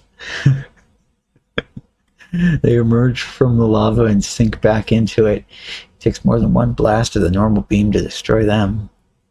Oh, there it is. Polyp. These poisonous lumps of lava that are... These are poisonous lumps of lava that are blown out of the air holes. They are weak enemies and have no life force. Nova. Their entire bodies are covered in spiky, fireproof wool, and they crawl around... Are they sure that's not asbestos? They crawl around the floor. Missile blast will kill them. If using the normal beam, it takes 2 blasts to kill the blue ones and 4 blasts to kill the yellow ones. Gamut. Their bodies are covered by a super hard shell. They fly out of the air holes and attack Samus. The red ones have twice the strength as the others. Ripper 2. Electric Boogaloo. These Rippers are more advanced than the Rippers who appear in the Rocky Zone. No, not again. They can spit fire and fly at a high speed. They look the same as the other Rippers, but they fly a lot faster. Dragon, or Dragon. These ancient dragons live in the lava and stick their heads out to blow fire at Samus. Beware, if Samus is hit by their fire blasts, his energy weakens. Whoa.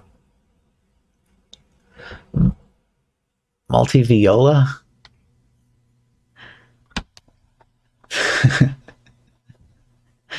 I mean, if two-set violin is anything to go by, more than one viola is a terrible thing. Oh, hey.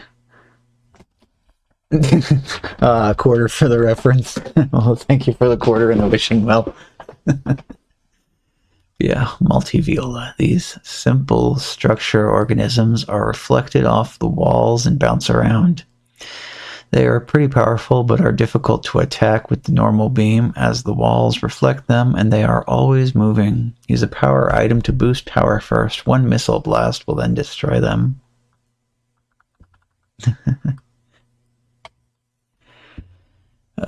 Garuda. The skin on these powerful opponents can generate fire and radiate the energy inside their bodies. Be especially careful of the strong red ones. These creatures are the most powerful to appear in this scene. Now they're calling it a scene. Yeah. Hey, we got some nice action going on over there then, huh?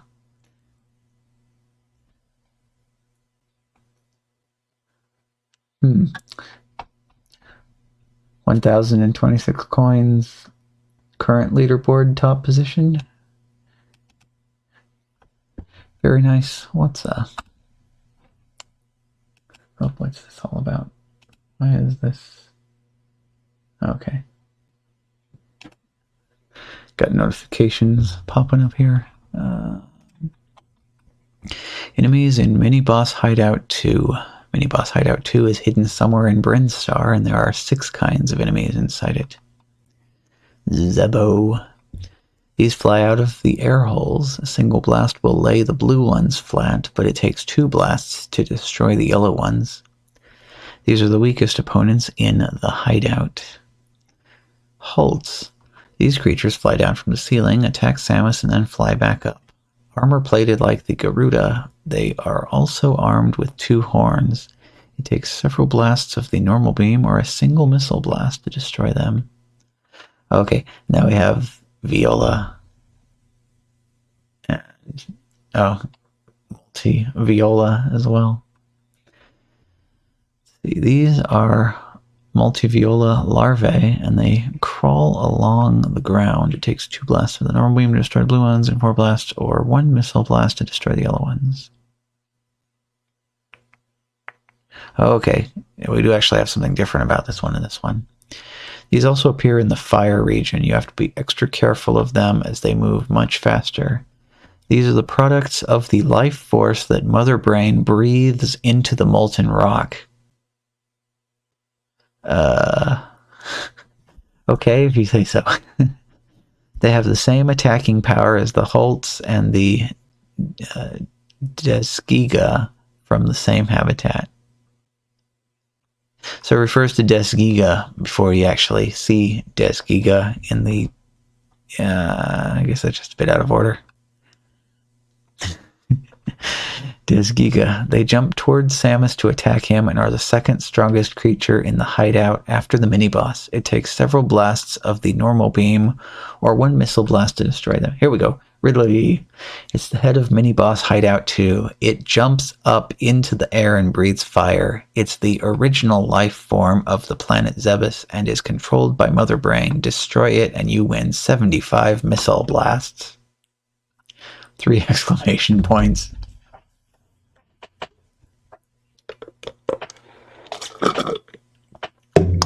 Well, so Ridley is neither he or she, but is actually an it. The enemies in Turian. Conquer the unknown organism, the Metroid, and destroy the almighty Mother Brain. Rinka. These fireball creatures suddenly appear in the last scene. Lots of them appear, but they are not very strong. Oh, you want a closer look at that? Yeah, there it is.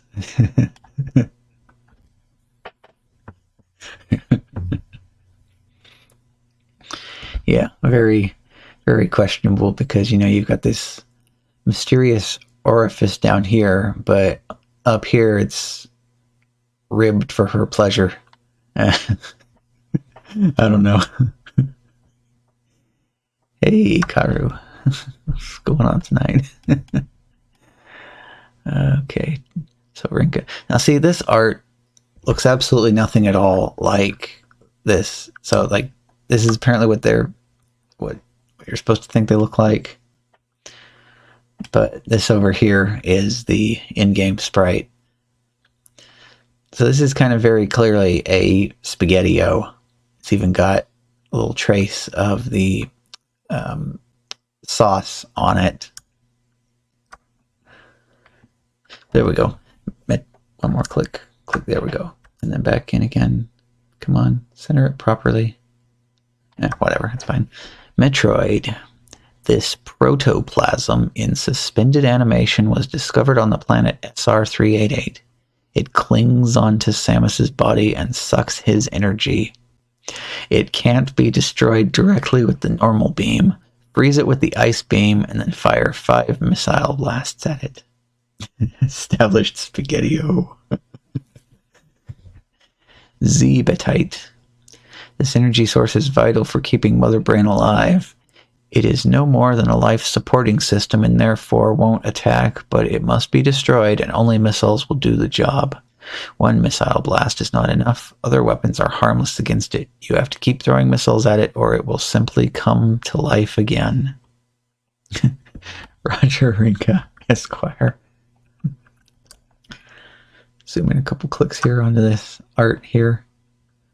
In particular, I wanted to see what... So it's like a series of... Actually, it looks like a series of smaller mother brains inside of a larger glass tube here. Oh, they very, very consistently say he in this manual, up to 6 times on a single page even. They wanted that to be the big surprise at the end of the game. Mother Brain. Mother Brain lies in the central base of the fortress planet Zevis, the home of the space pirates. Its aim is to cultivate Metroid to multiply and conquer space. Z-Betite is its energy source. You have to discover Mother Brain's weak point before you can launch a missile attack. When hit, it makes a shrieking noise. If you destroy Mother Brain... If you manage to destroy the last enemy, Mother Brain, wait for a message to flash across the screen a second later. Something big is in store for you. We can't disclose it here, but we can tell you that the game is not over yet. Note: the total time you take to complete your mission determines its final outcome. Checkboard. Date. Last seen. Password. Yeah, if you want to write in your original instruction manual with ink, like a filthy cretin. Warning, do not use with front or rear projection TV. Yada, yada, yada. Seizure warning, FCC, 90-day warranty. Oh. Heck yeah, that is extremely early though, but... That sounds like that'll be epic. So, heck yeah, thanks for stopping by, Karu. I will definitely not be awake at that hour a day, but have fun nonetheless.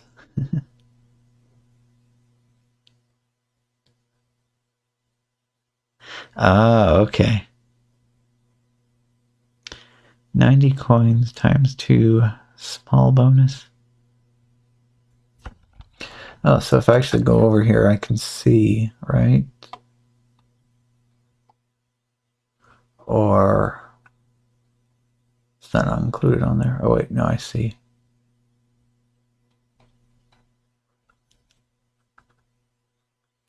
Okay.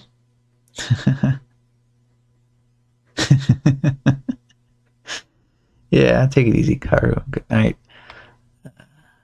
Catch you later. Oops, I just minimized. Okay. And I just spoiled some of the fun, I see. Well, we're at the end of the manual. The back cover has that nice yellow ink on it. Oh, also have this extra disclaimer.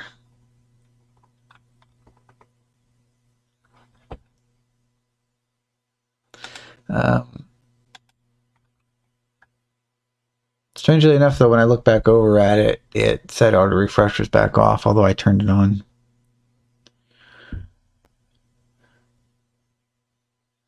Okay, sure thing. Base camp. Go for it.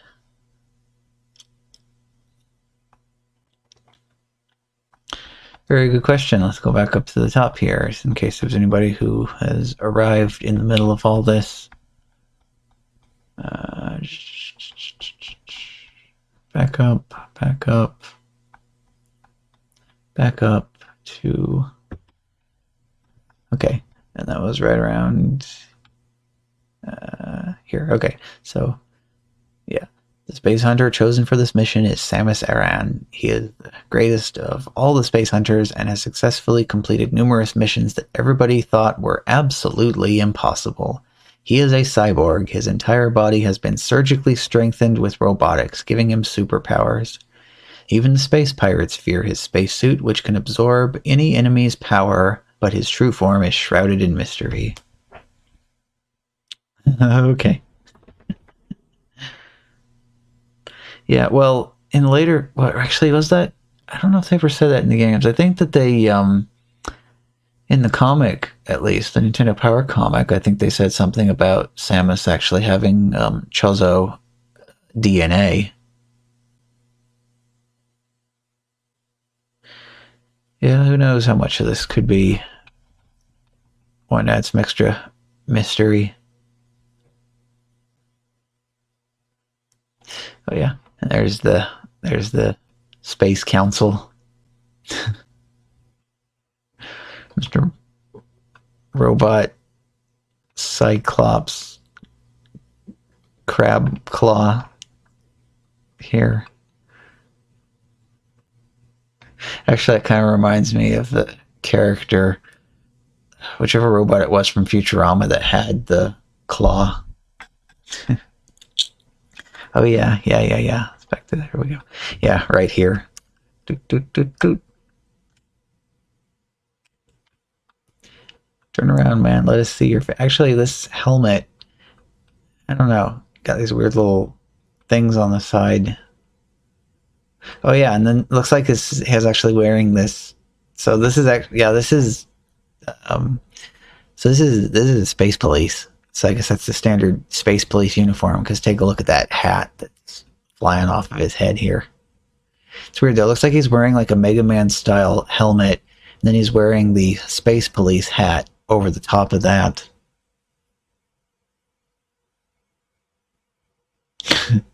Prince Adam from He-Man. Okay. So he's holding his gun though. He doesn't have like a arm cannon. Yeah. So let me back out a couple clicks again. Where was the part where it was talking about Space Police? Oh yeah, and planet SR-388 destroyed by some unknown person or thing. I mean, it didn't look all that destroyed. Well, I guess it kind of was, but maybe they're talking about like the man-made. Well, yeah, man-made structures. Oh yeah, and also it's questionable what. Well, actually, is this? I mean, it's impossible to say what is or isn't flesh-colored when you're looking at the photographs in here. When you have like a blue space pirate over here. Oh, space peg leg. Damn it. I just this space pirate has a friggin' peg leg.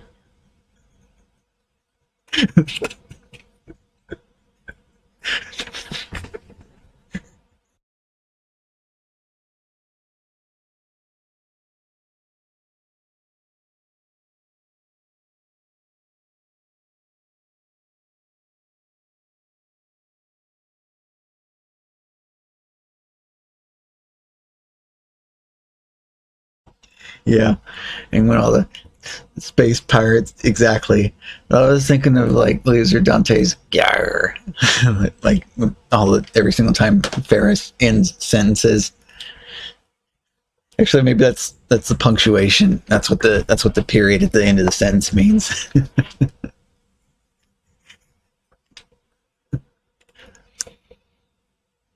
Now, if they had made what was the name of the 3DS game that everybody hated? If they'd made that about this instead of what they actually made, I think that would have been successful. Oh yeah, what's this too? I guess this is the freeze dried Metroid. Yeah, excuse me, probably.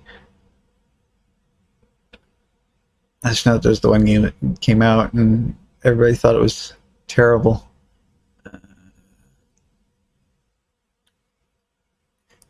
Yeah.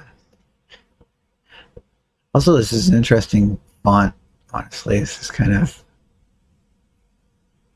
Actually, hang on a second. Let me look something up.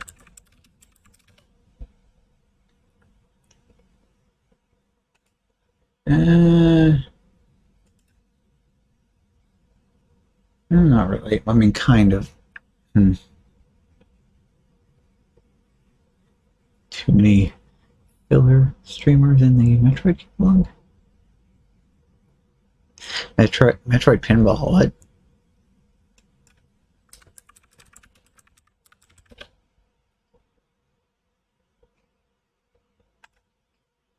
Huh. No, that's different. Well, okay then. So was it Mario Pinball was absolutely terrible.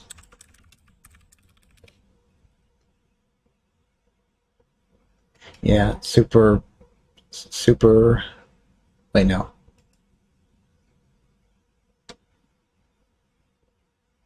Okay, apparently the European title was Super Mario Ball, whereas the regular title was Mario Pinball Land. I just remember trying that and it being boring as crap because it was like this big, solid, empty screen with like a whole lot of nothing in it, and you had the flippers at the bottom. And it was like in no way interesting what I tried of it. I doubt it got much better any later on.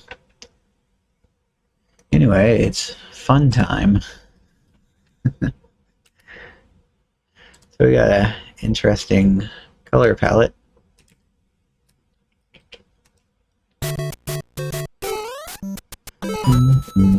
Hi.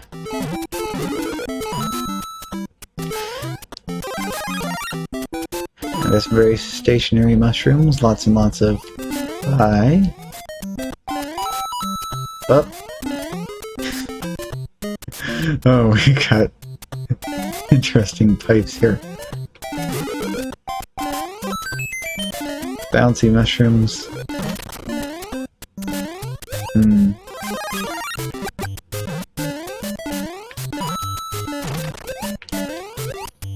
See, we aren't like using the palette area for... Okay. All in. Is there any more holes? Yes, there is. Oh. But this wasn't a good choice of hole to fall down.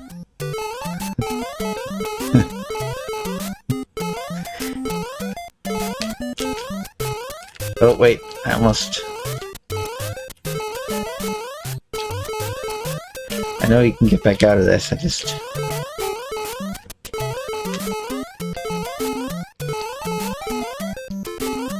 In fact, I even saw it snag on the... Wait. Okay, no.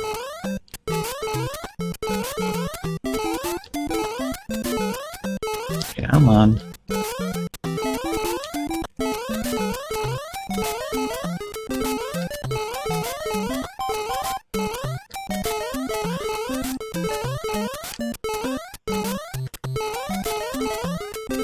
Alright, alright. Hey, Yeah, no, that looks cool.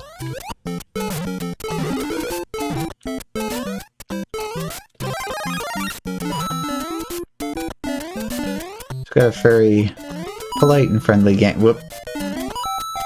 Oh! The one up throws hammers at you.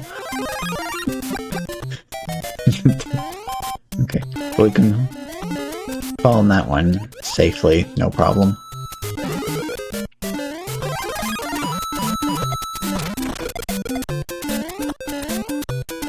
Yeah, still got a little bit of the sprite arrow glitch. Whoa!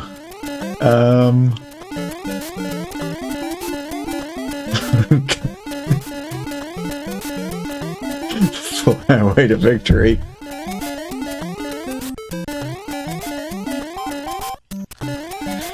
Alright, rip. Start.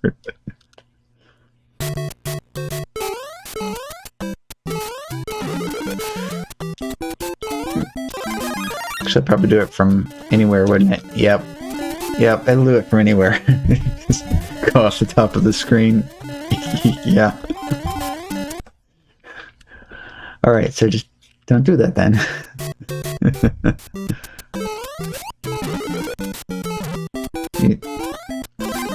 Gotcha.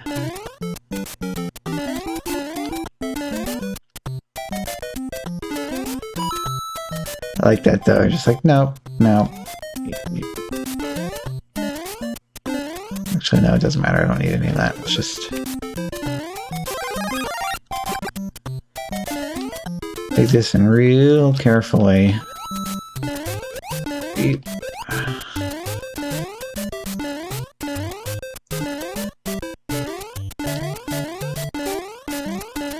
Okay. There we go. The safe way to get out of the level.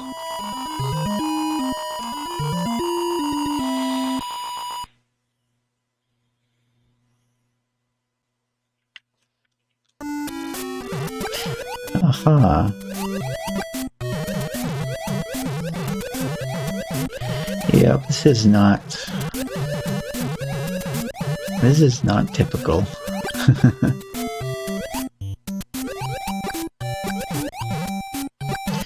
Still gotta be careful here though, because it'll dead end.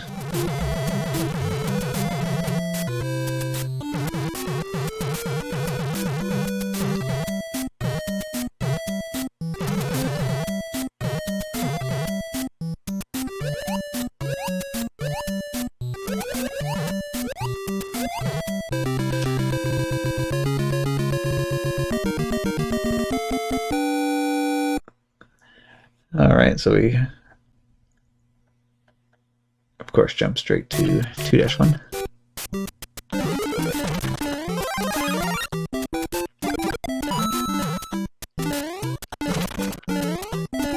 Ah, okay. Yeah.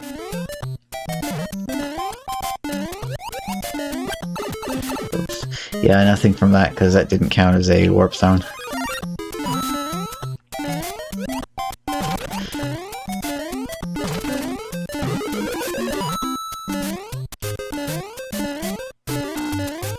Oops. Mistakes were made.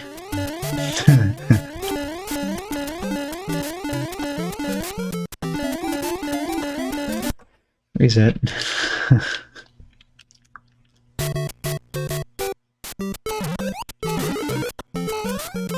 So I don't suppose that would have worked at all, even if I had grabbed the vine before going off the top.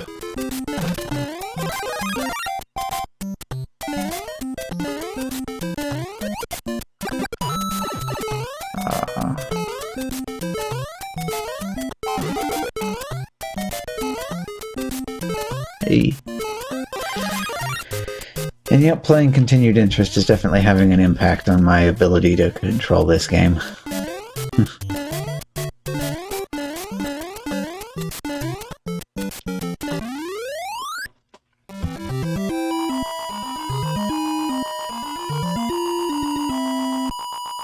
I need to modify that actually and make it say at the end and X more. for however many additional codes there are.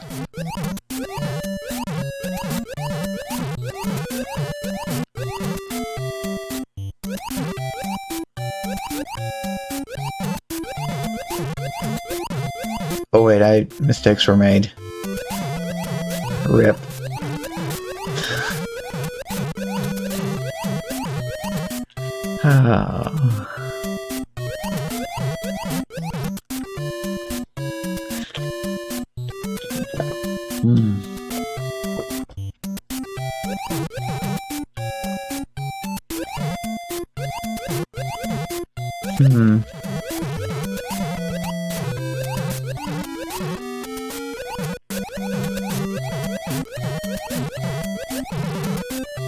Okay, yeah.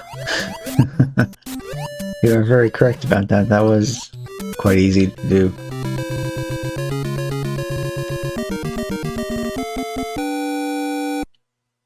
Thank you, Mario, but our princess is in another castle. Was graffitied onto the wall because there wasn't anybody standing there. And, what?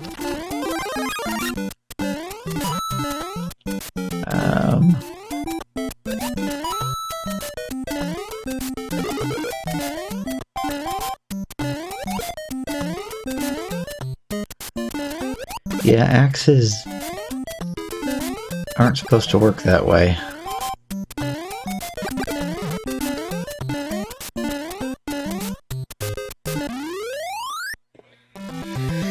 Now if we had the, like if it was actually 1-2 and it looped back around, so it was 1-1, 1-2 over and over again, we could call it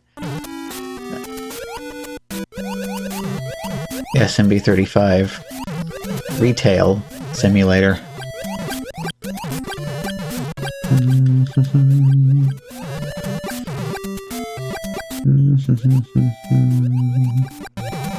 Blip, blip. Blip, blip.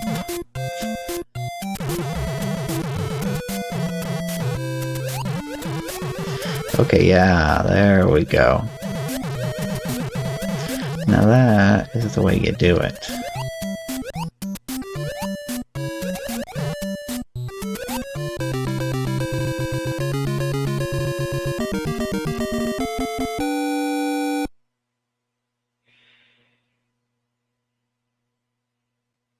Yep, so those are the only two stages, it looks like.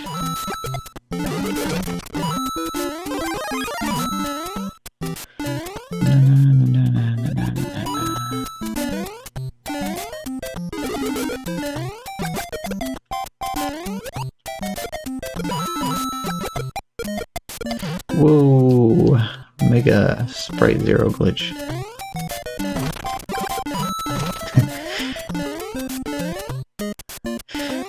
I can fix this, he says.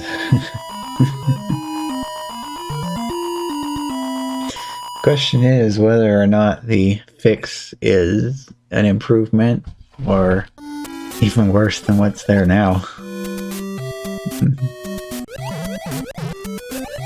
Oh yeah, I should also mention one of the upgrades that I made to this. If you put in a second code that affects the same memory location as an already existing code, then the existing code is removed.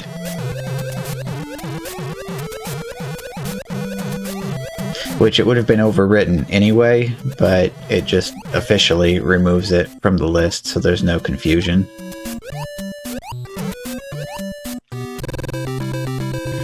Whoa.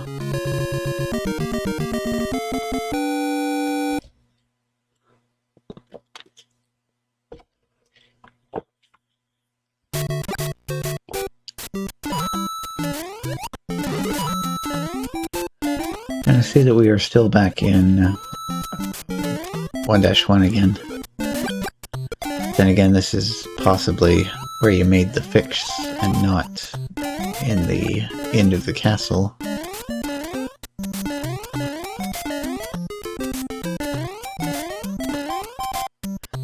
Alright. On hanging.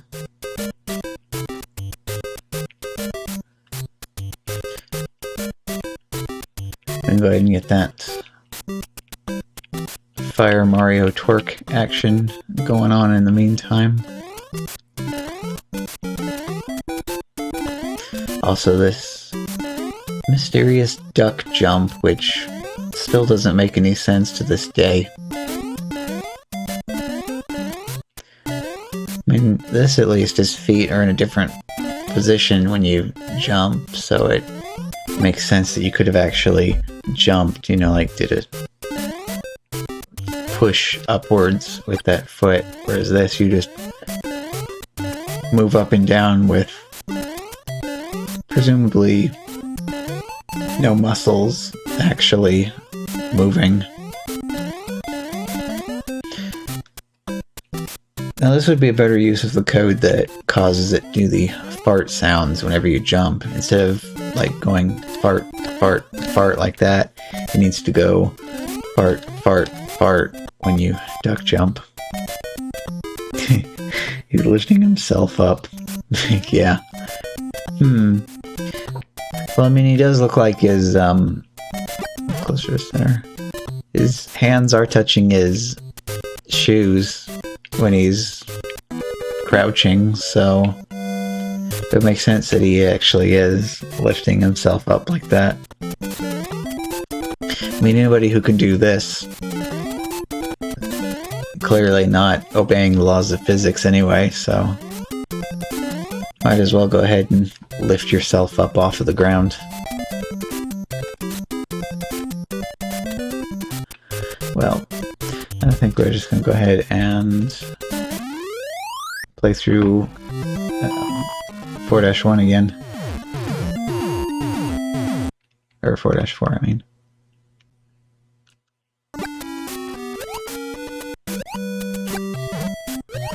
We get to hear the underwater music, so...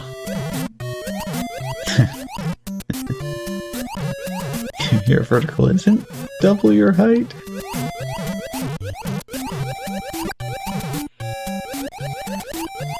And of course that silly hitbox when you're crouch swimming.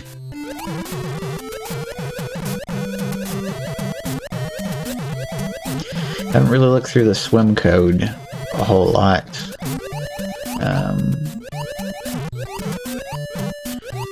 It would probably not be too difficult to modify this. Whether it would be considered a fix or not is a different question, but could modify this so that if you hit the button while in swim mode, it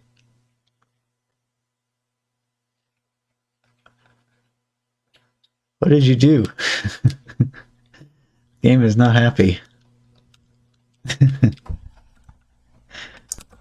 Let's go back to here with the same codes and see what we have waiting for us at the flagpole.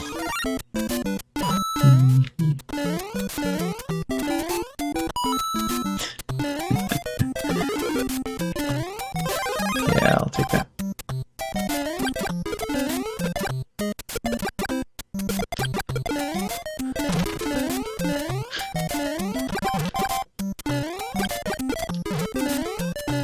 Try to find a whole bunch of... Oh. Been too long, I forgot. Can't do that.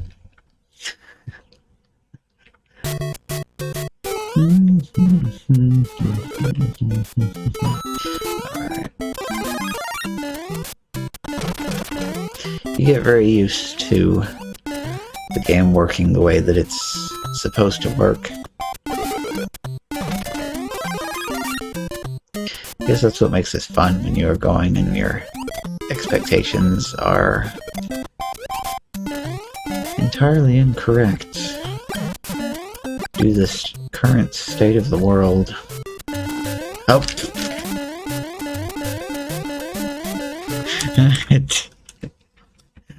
Right, no top of flagpole. Coin jump plays when you collect coins that aren't in blocks.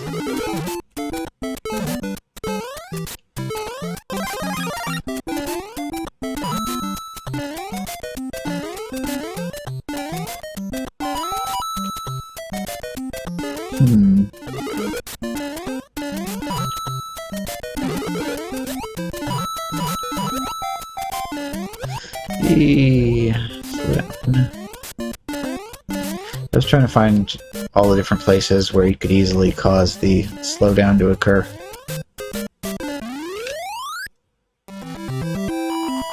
Because I wanted to test it with the MMC3 IRQ mod to see if it was fixed in those situations.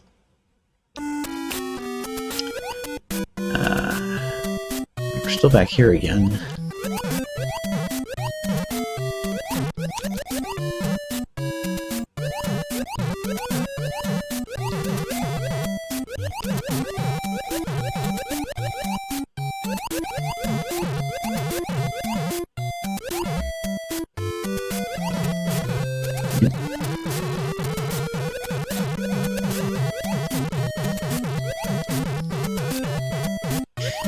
He's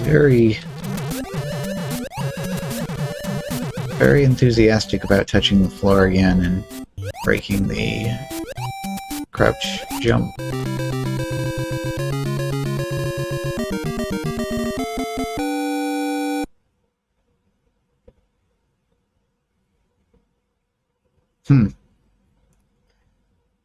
Still an explosion, but now we have a 0 in the ceiling.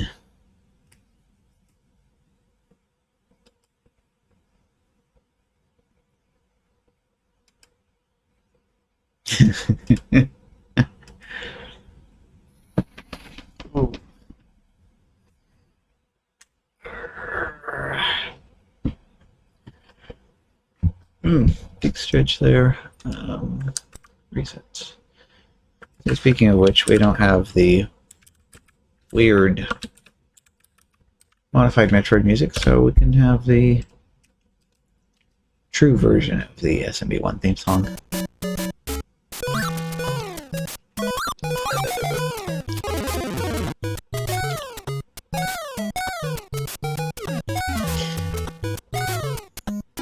Oh, and I did successfully manage to make the appropriate changes to the NSF player to where we can now listen to any NSF with this inverted effect.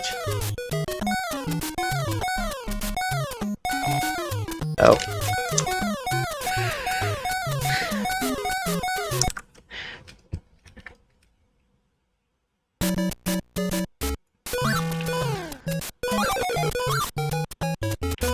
I don't think I'm ever going to remember that more than one lap in a row.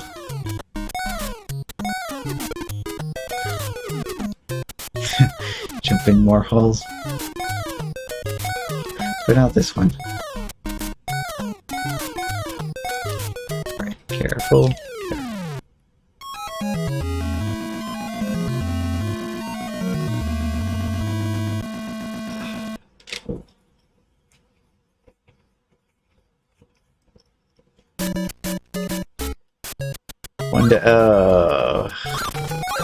Okay.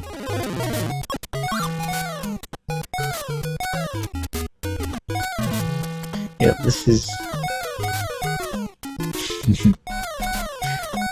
Who put this trampoline down here?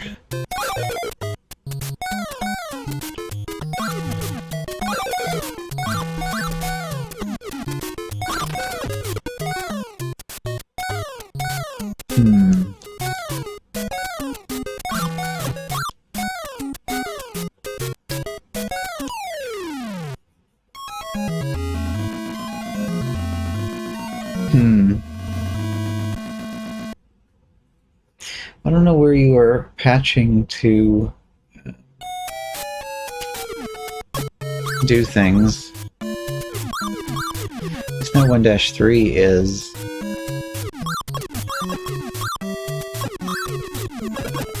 4-4 instead.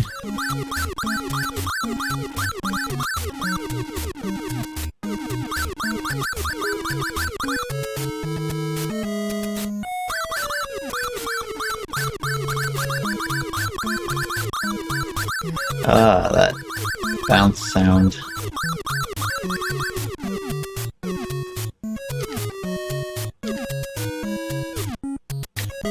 Alright, time to see where this takes us.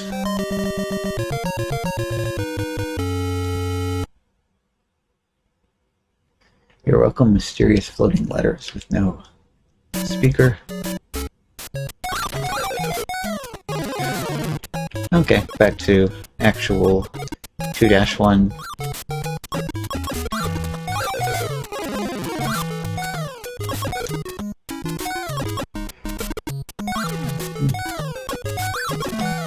Whoop. Oh, that was...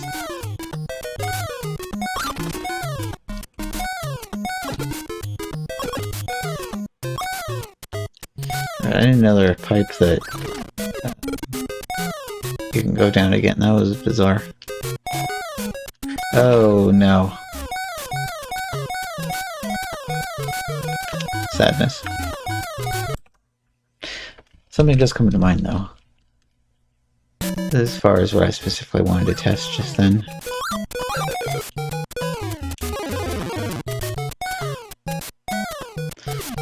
I just have to beat this one, and then there will be piranha plants in here on the second lap.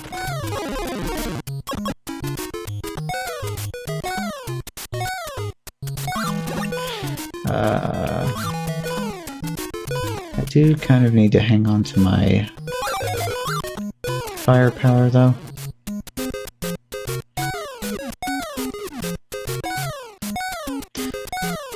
This is where it would be nice to have that display here, because I'm not even sure how many codes we are up to now in total. Ah!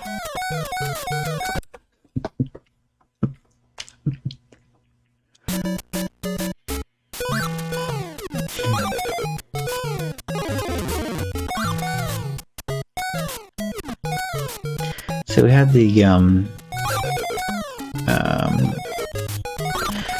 Mario Maker level that was like that though one time too, didn't we? Where I could not consistently remember the thing I was supposed to avoid.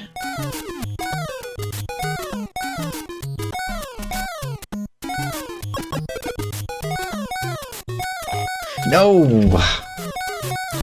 I jumped from a lower stair and I was kind of not expecting that to reach all the way up there.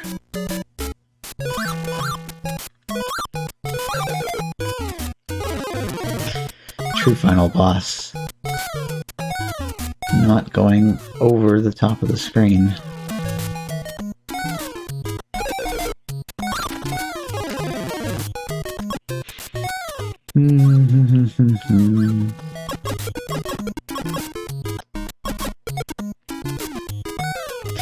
Okay, doing some house cleaning.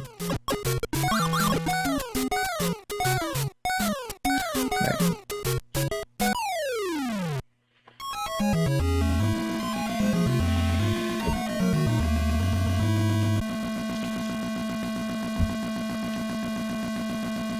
Oh. Infinity bajillion points.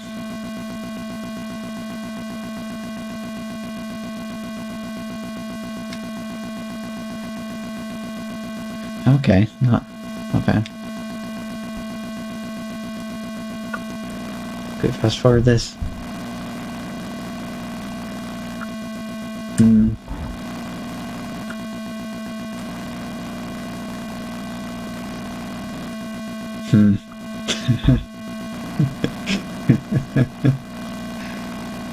No, it doesn't look like it can escape from this. Oh, there, okay.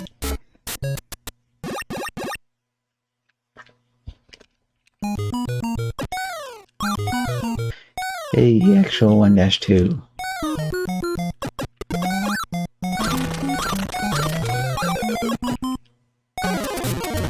Oh, hey, Sots. Yeah. Oops. I have to like zip up the source code as well as the exe, actually.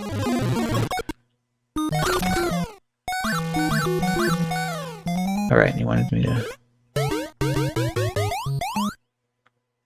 Well, that hole didn't work.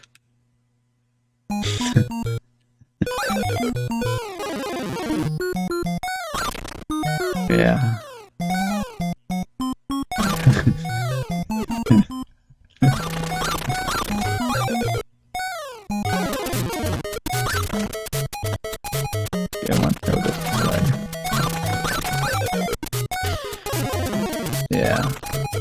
So I just made it work for the basic basic audio channels for now. Alright.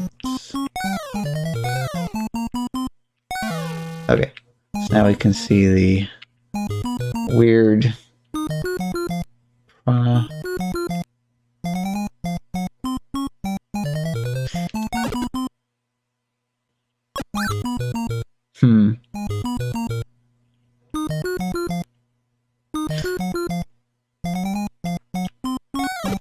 Because earlier I saw one of these with a very weird sprite.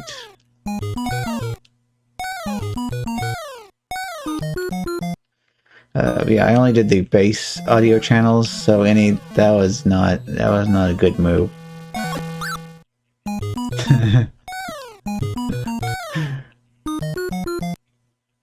It's like the top of the pipe is welded shut if there's no opening. Obviously, it makes perfect sense that the blocks for the top of the pipe are what makes it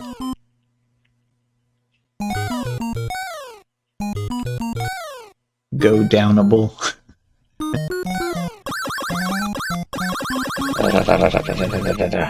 Okay.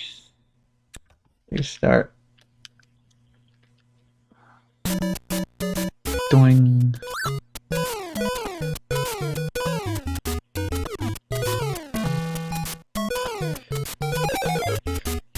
Yeah, I need to figure out what else I need to do to modify the source for that to, I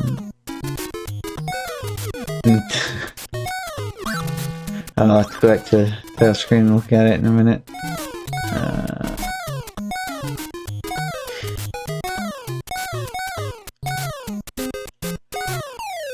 Modify the UI to add additional options to the NSF player. Because the option to find middle C for each of the audio channels would be useful as well.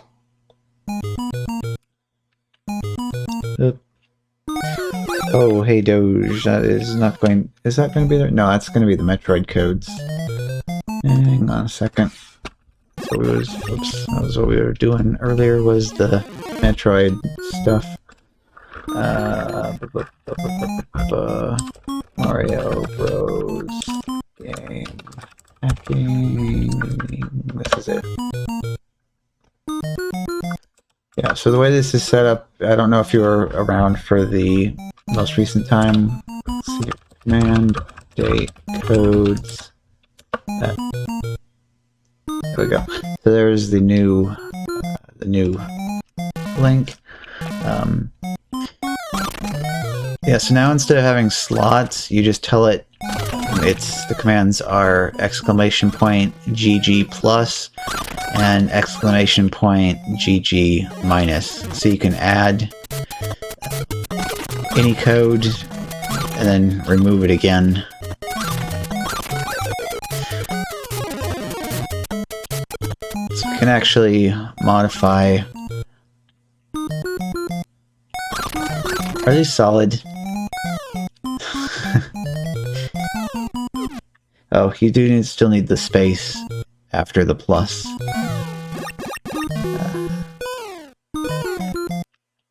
Yeah, that's the basic idea to it, though.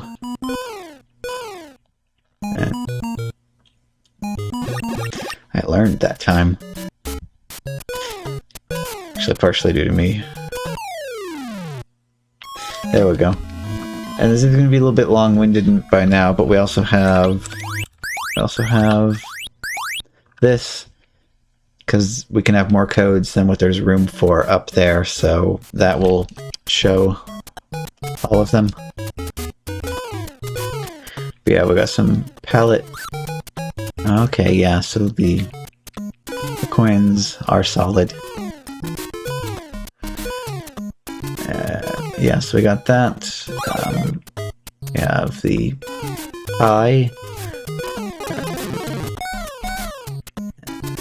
We also have the mushrooms sitting in place and not moving around. Whoops. That almost got me. Hey, you could actually like despawn the platforms there and still be able to make it across by walking across the coins.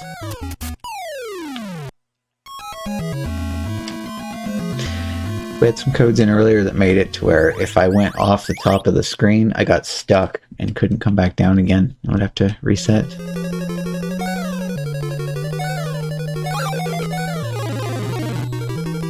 Neat. You know, I actually did that exact maneuver during one of the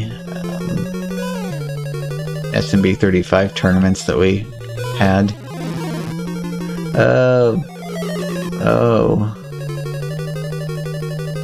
Oh my.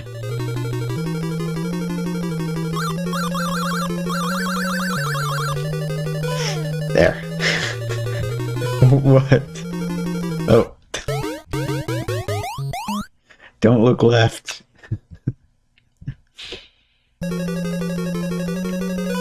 Whoop.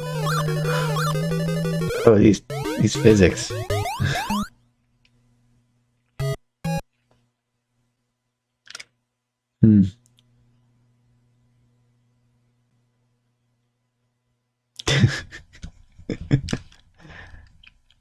Alright, let's figure out what all is. Alright, so left immediately sends you back.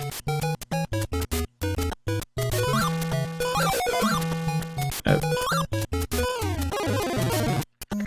Power-ups. Wrong warp you.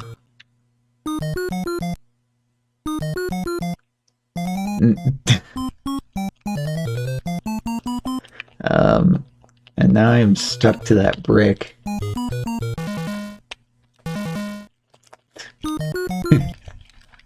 Alright.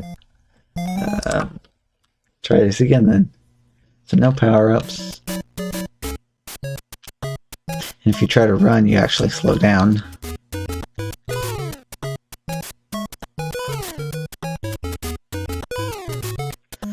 Okay, we gotta watch out for that one.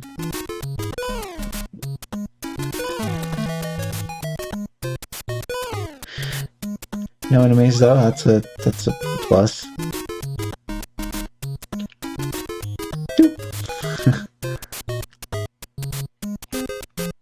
Oh, okay, now we...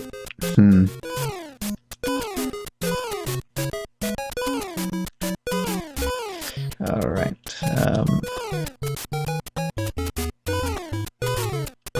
I'm not sure how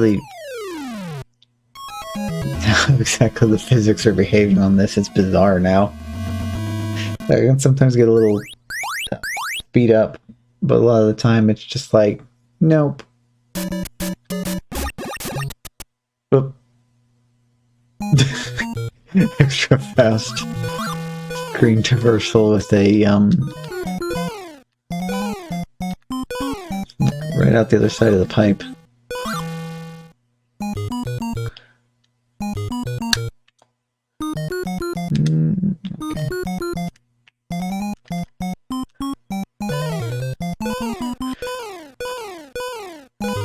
Oh, I almost saw an enemy.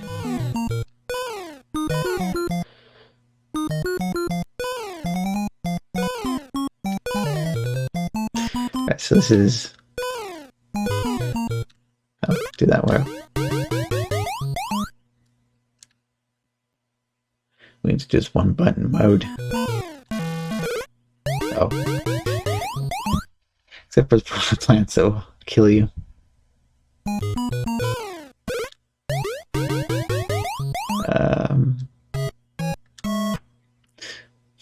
Oh, and this the score.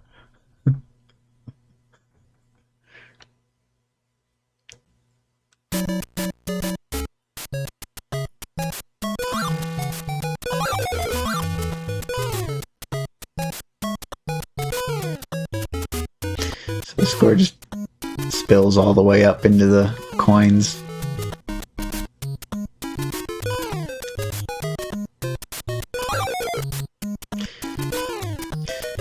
So now Mario is just a single button video game.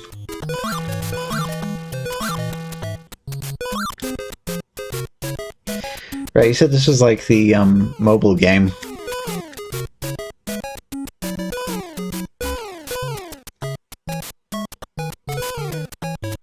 They could like install that and just played through whatever levels were available for free in that, and I was just like, yeah, uninstall.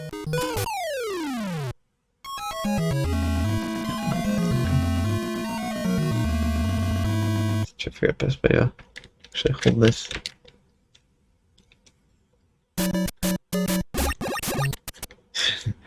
Turbo run once again.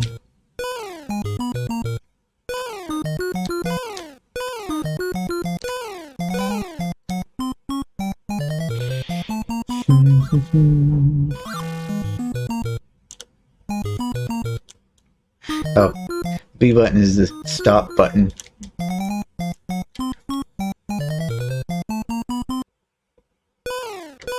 Oh.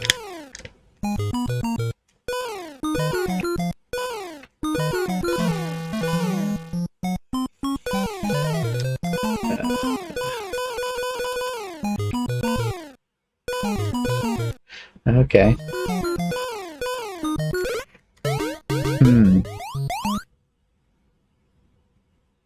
Well, that part becomes incredibly interesting. Oh. Looks like the game gave up.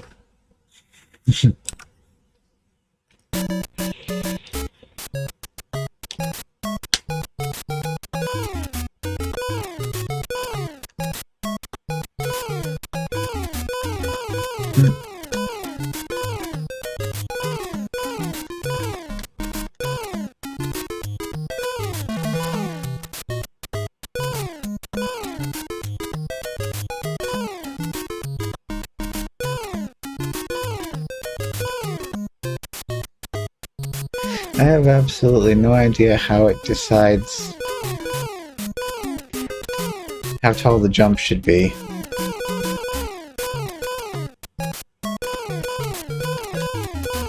Okay. Fall down a hole, no problems. Climb back out.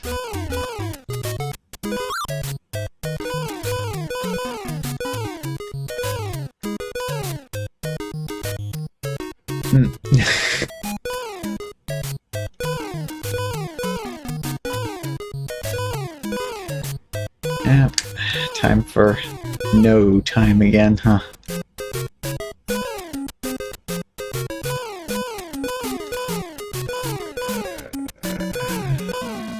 Oh. Okay.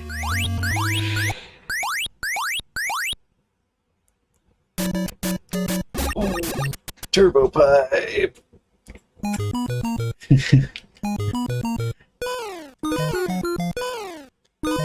Alright.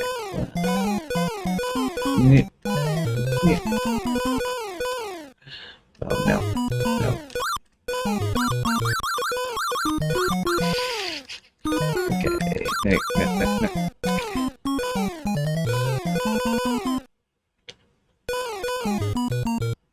Alright, just don't flip. Oh boy.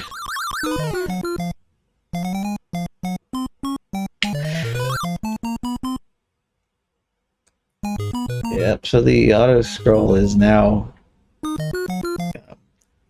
gone.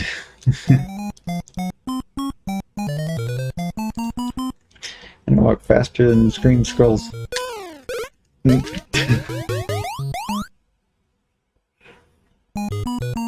Whoa.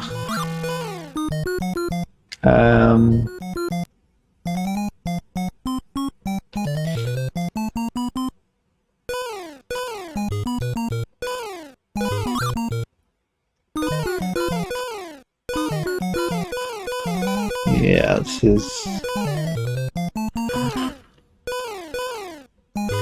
is the game in its true form.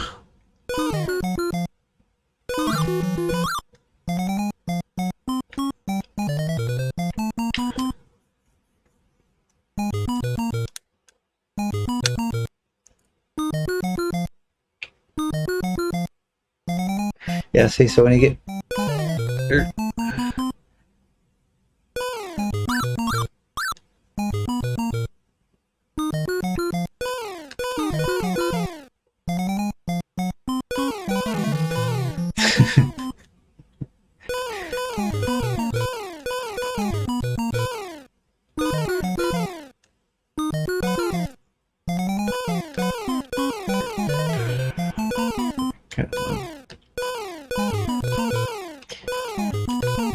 Yeah, I like that how I went and looked at SSSAPE to try to see what it was actually doing.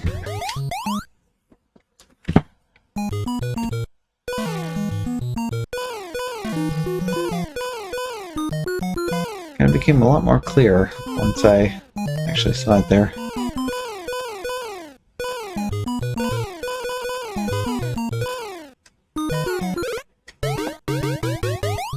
Well, I mean, it must be possible to make it over the top of that, right? Oh. Oh, Mario.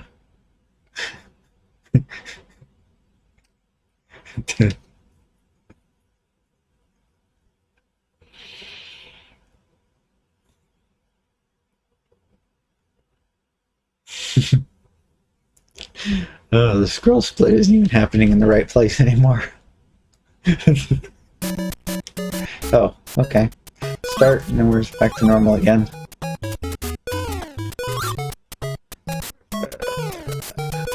Get up there.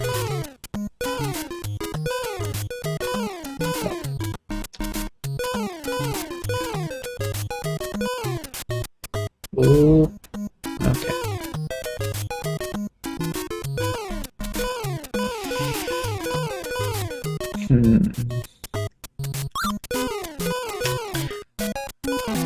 Whoop.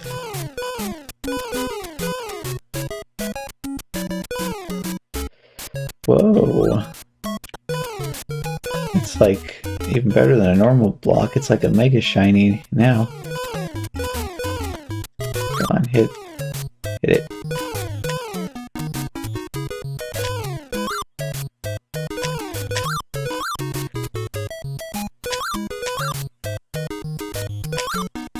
No, come on. Okay. Alright. Wow.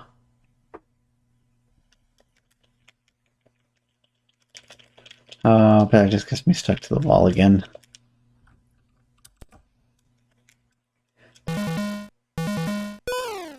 Oh, this is it. This is the actual game now, huh?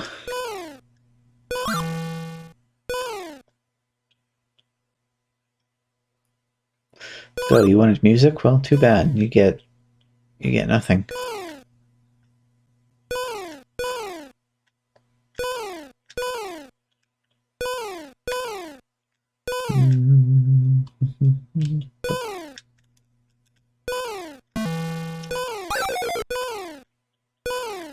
Oh.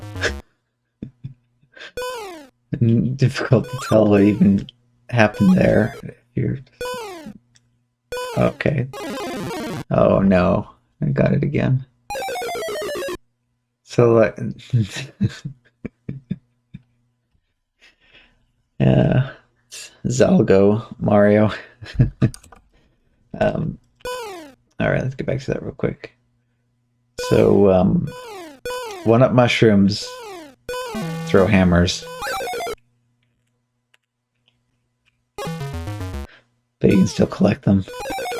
Nope, no power-up. Stay away from that.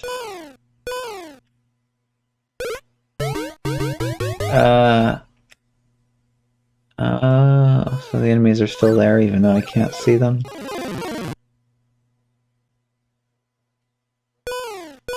That would be a no.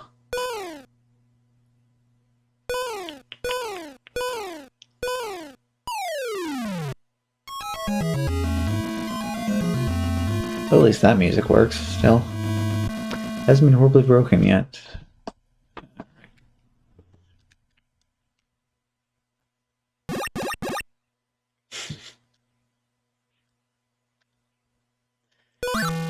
Back to this though. Oops. That's just gonna restart the screen though. Yes, because there's no object on.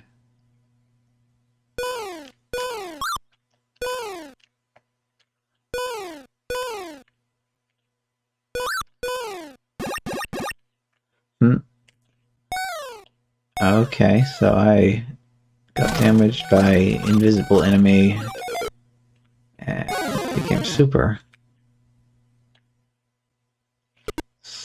right? Yep.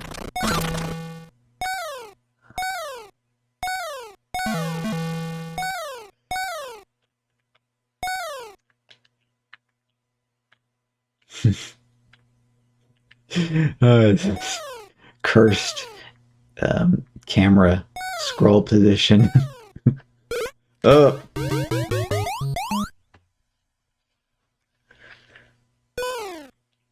Whoa.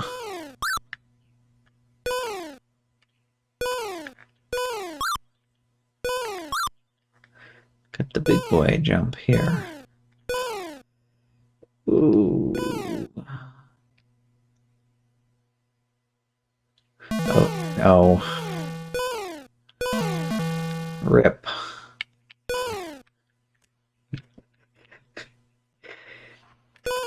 Can't go in the pipes if you collect the tops of the pipes. Oh.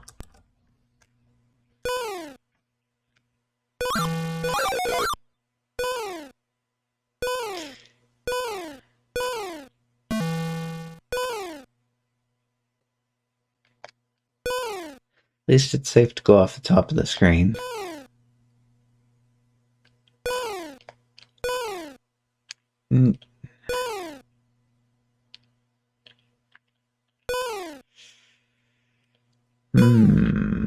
Okay.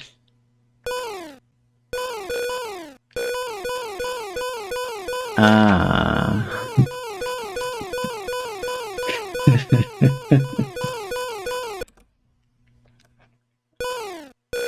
Oh. Oh, uh-huh. Okay.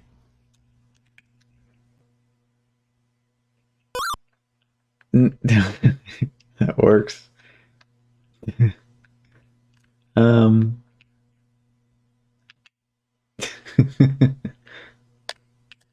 Uh-oh. Well, that's different. Alright, start over.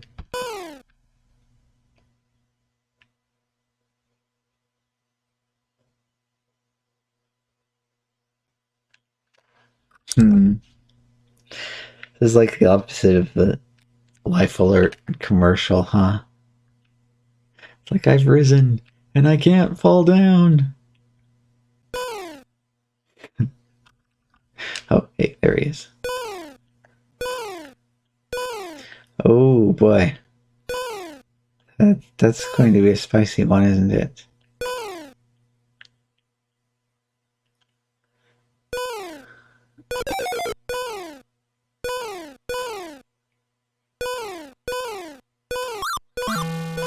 Ah, too bad we can't enjoy it with the current state of affairs. That's pretty good, though. It looks like Mario's head just says lol.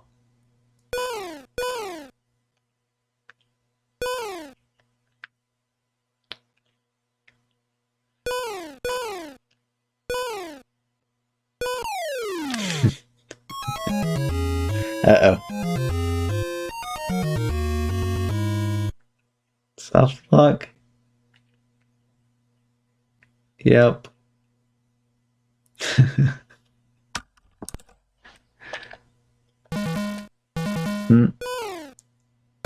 Oh, this is an interesting variant. Yeah, I couldn't tell you now which one that was, but we can see though that parallax is totally working.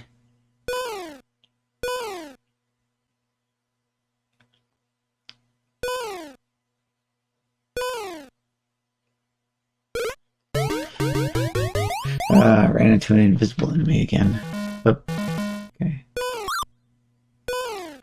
Hey, this is the most normal this has been in a while.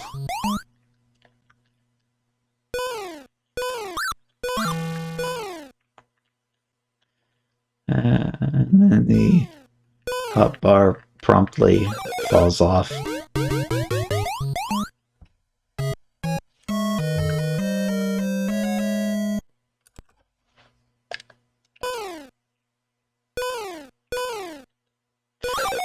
Do we still have... Yeah, we do. Okay. Just checking.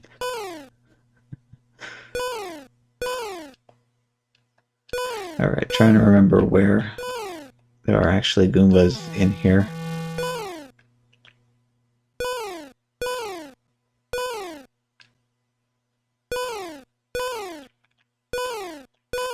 I'm not even sure that it's specifically touching the camera, because it just seems to be something to do with the physics and the camera not agreeing with each other. Oops.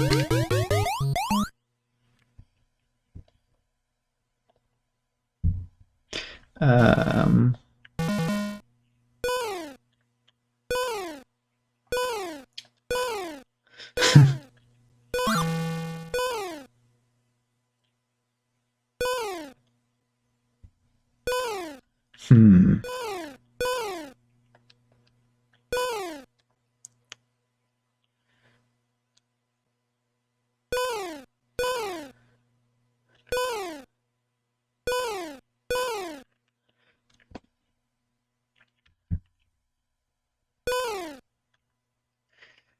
Something like that could do just about anything.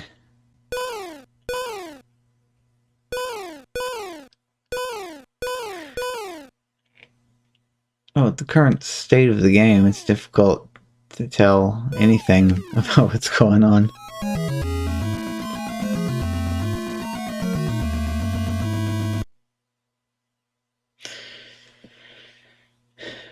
Is it time for fresh code list, you think? Or...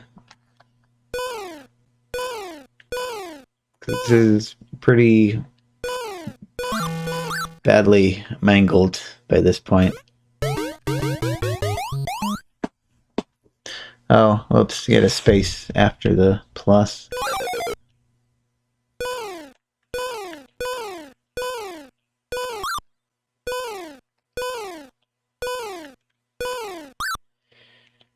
Come on, scrolling, let's... Ah.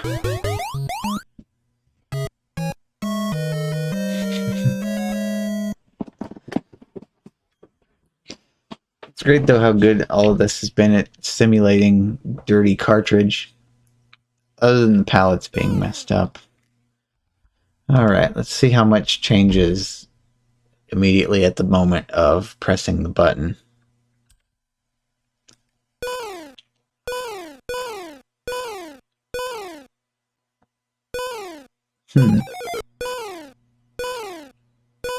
Actually, not all that much, because all this other stuff is loaded into the PPU.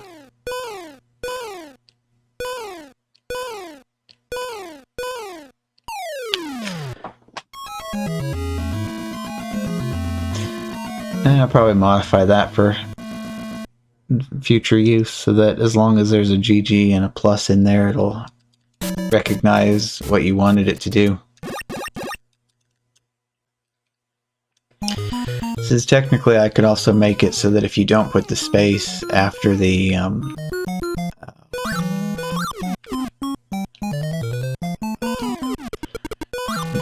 don't put the space after the plus, it could still use the plus as a delimiter. Oh. Okay, so we got auto minus world.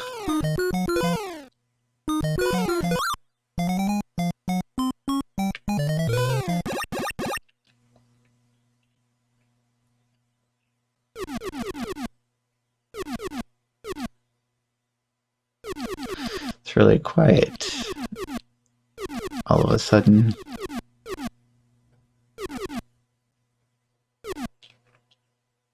Ooh, watch out for bloopers.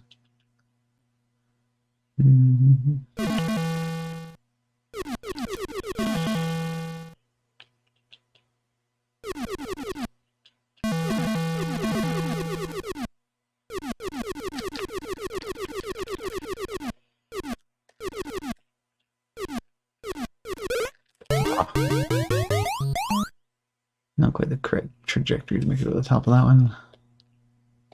Oh.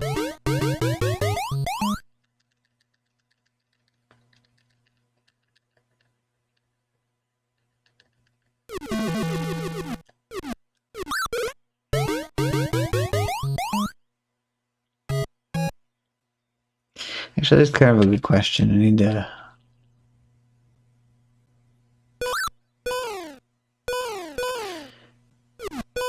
Hey, you know what? That's right. I can load up the file and actually view the labels and stuff in the debugger now. I could actually figure out why the... like, actually see why the minus world is endless.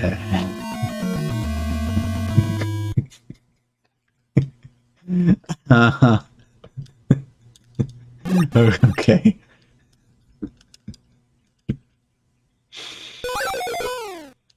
Alright.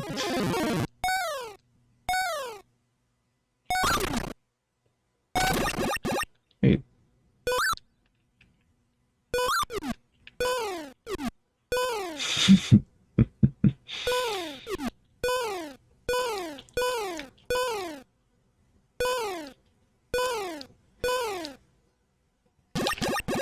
Glug, glug, glug. Alright, and also, where was the... Still wanted to take a look at this one, so I'm gonna put this one back in again that you had up here.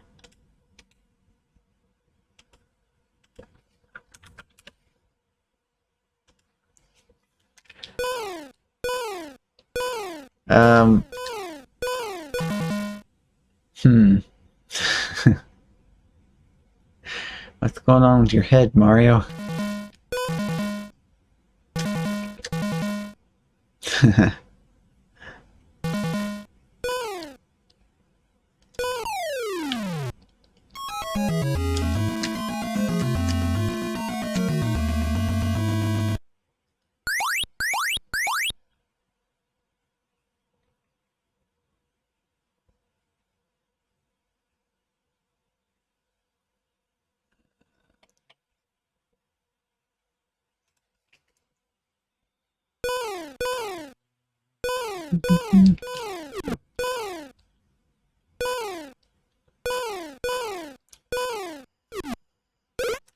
Rip.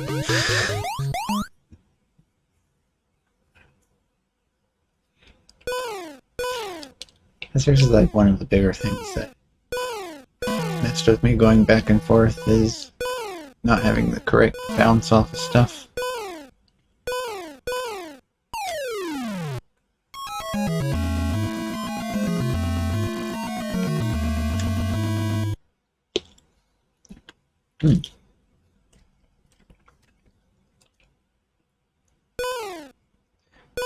Mysteriously quiet castle.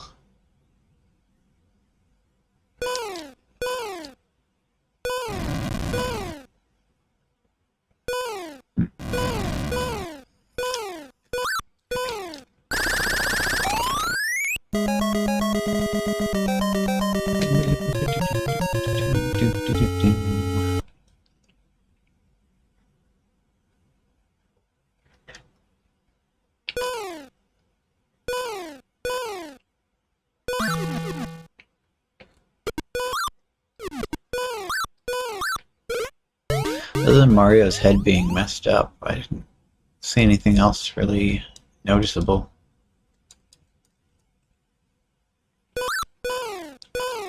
Okay.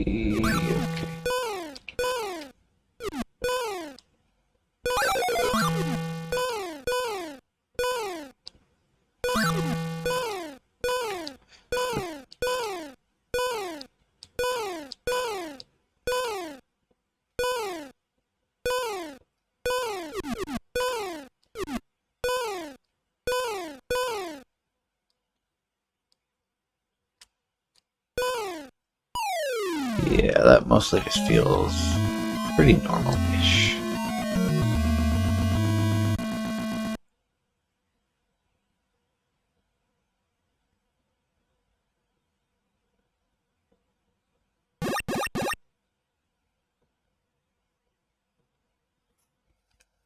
Yep.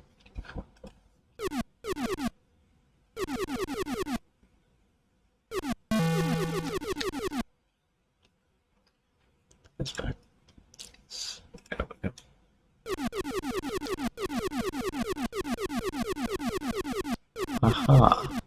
Oh, okay. More codes. The codes keep coming in.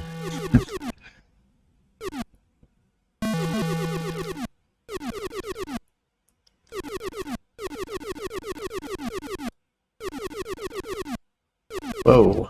Hang on. What? Oh.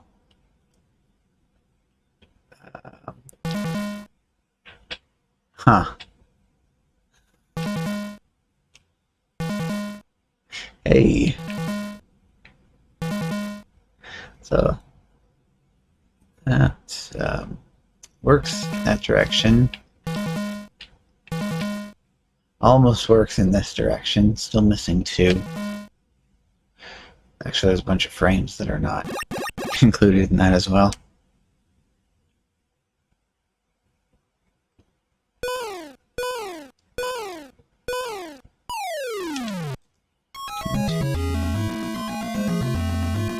It doesn't actually, just off the top of my head, it doesn't even seem like it would actually require that many bytes in order to... Hey!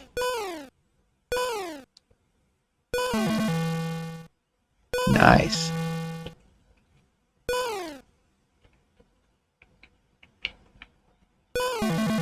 Oh, I see what happens if you grab the power up, though. Oh, okay. Oh, my. That's,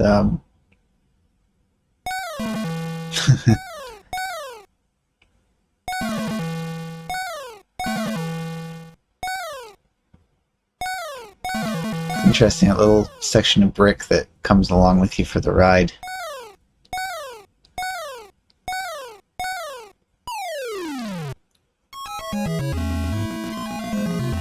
I actually don't even understand what that extra set of bricks is doing there under your feet.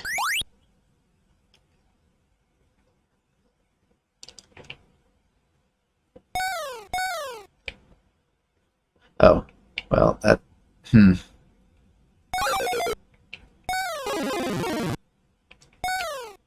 That's an interesting, palette. Oops. So the,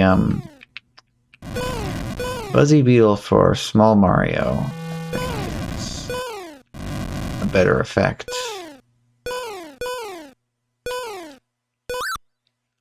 Whoop. Okay.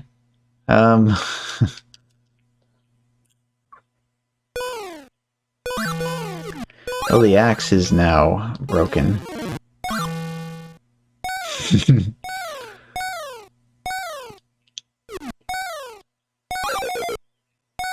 Hmm.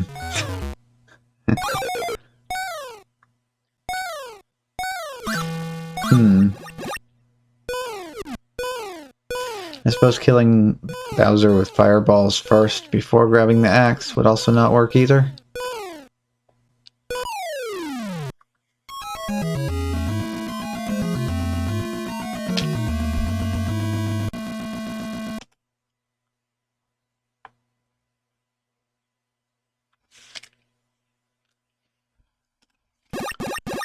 Glug, glug, glug.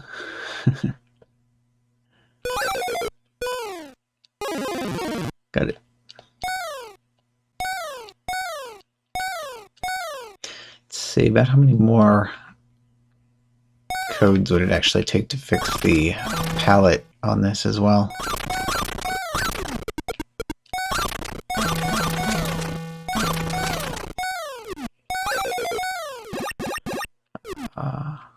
So how would this look just plain as Luigi?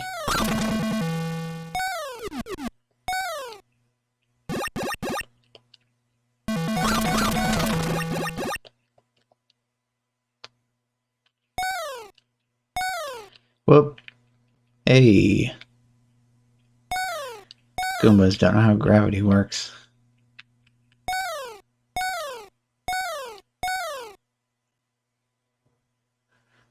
Actually, now I think about it, just go in here and see what Lakitu does. Oh, look.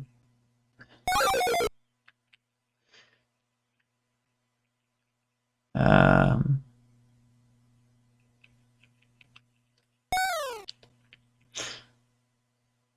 so sometimes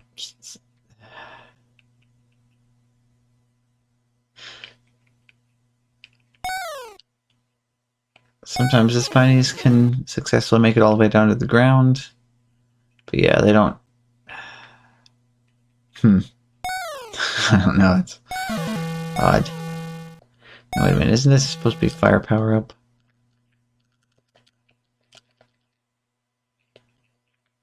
Well, apparently said no to me having firepower, huh? Oh.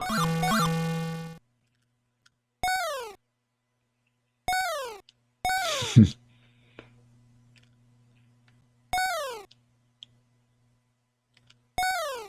think I'm still walking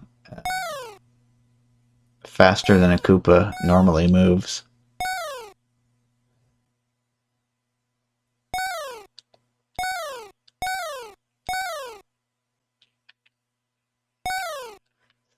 Yeah, this is...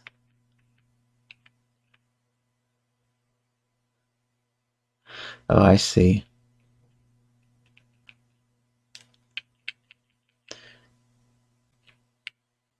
Okay, that sort of makes sense. So the... Oh, I can't point. I was trying to point at it.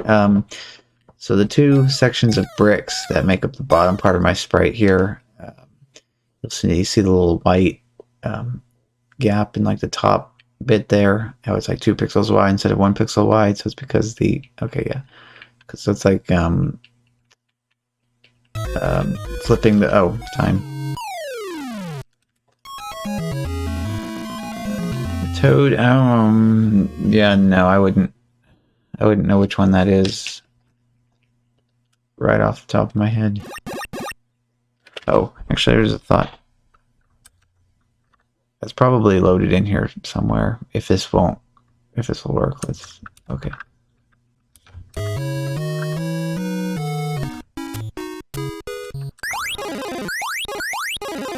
Okay, well, it doesn't update that, but can we get it from the list?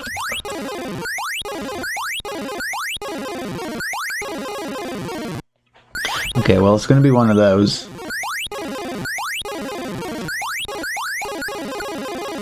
Yeah, we want to do it when I load the other one back up, though.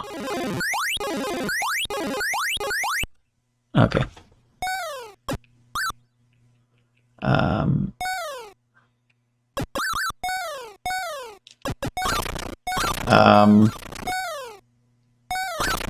But they didn't come back when I restored the state.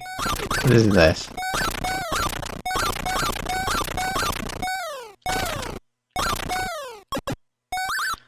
Now, I tested this, and codes were very definitely being saved into the save states and loaded back up again properly.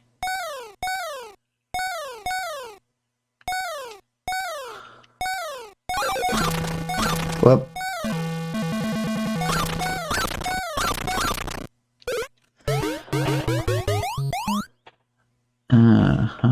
Okay.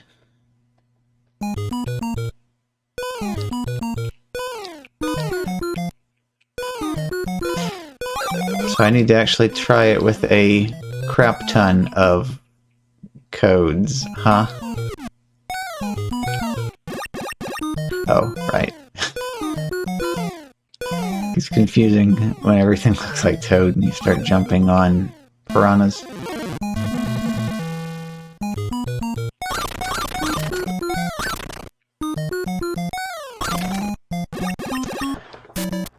Okay, so that part's good.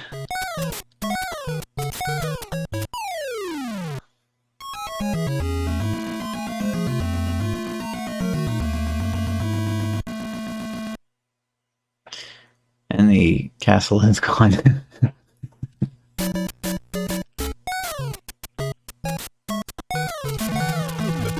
Yeah, just putting all the stuff back in that should have been saved and automatically loaded again, but wasn't.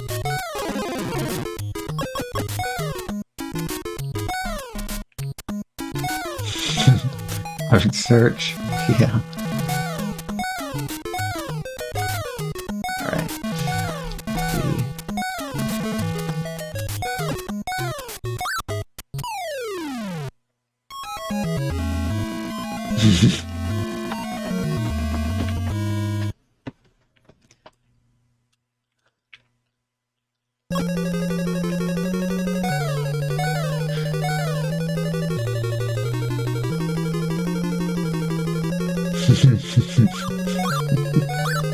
This is not the place to be having parallax, huh?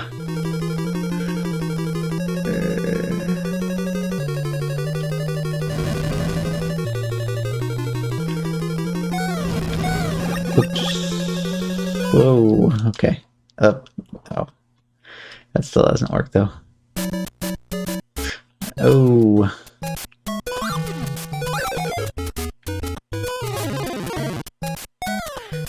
Everything's wide.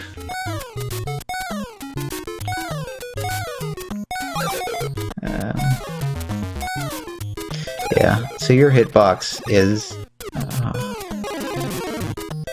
your hitbox is where the left piece is and not the right piece. So you can actually stand on there just like that.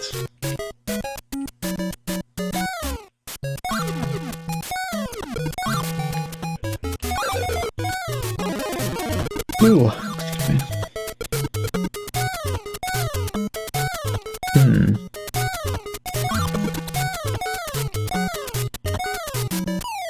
It's interesting though, the parallax was working much better earlier.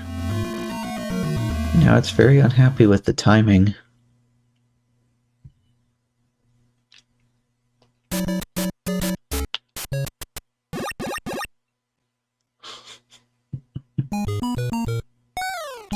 Whoa.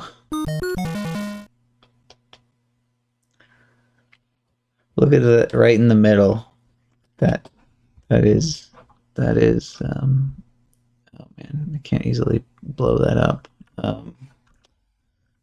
Windows key, Shift S. Alright, paint. Shift X. File, save as. Cursed Toad.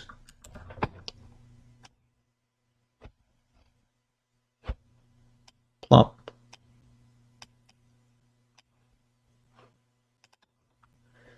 And look at that, the pattern on the top of the like the mushroom cap on the top even looks like a skull. Got the two eyes and like the kind of triangular-ish shaped nose.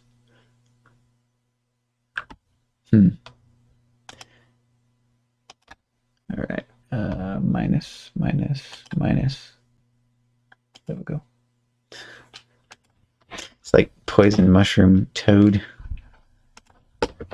Background scenery has to... Okay, well, if you know any stages where that is the case... Whoa!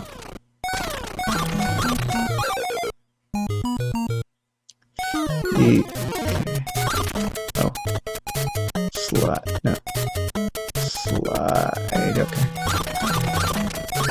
Oh.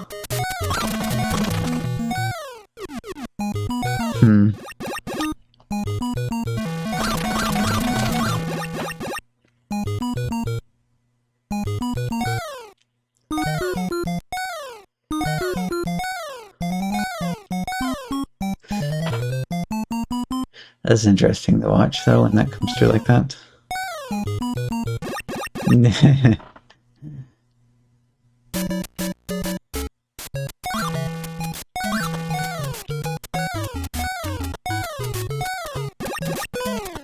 Oops. So I guess maybe your idea for having a tool that would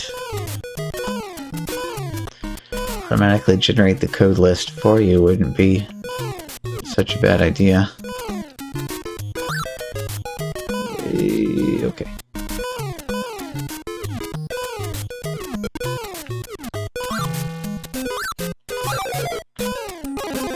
Alright, safely large and then immediately small again.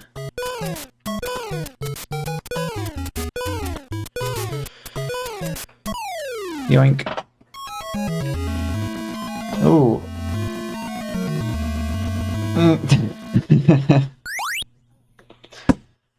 I don't know, it depends on how long it would take to come up with it. Actually, that's the harder problem to it, is that in order for it to actually work properly, you would have to, or it would have to look at the mapper, then run a different path for every single map. Whoa.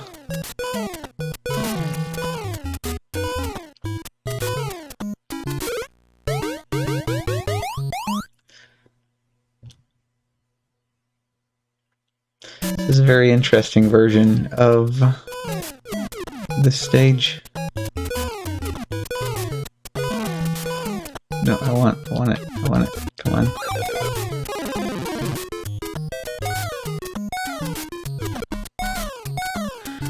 Only for just the one game. But yeah, do you want it to work for... That didn't work properly. The MMC3 version as well, or... Actually, if it was just... info... If it was only compatible with Mapper 0 and Mapper 4, that wouldn't be too bad. Okay.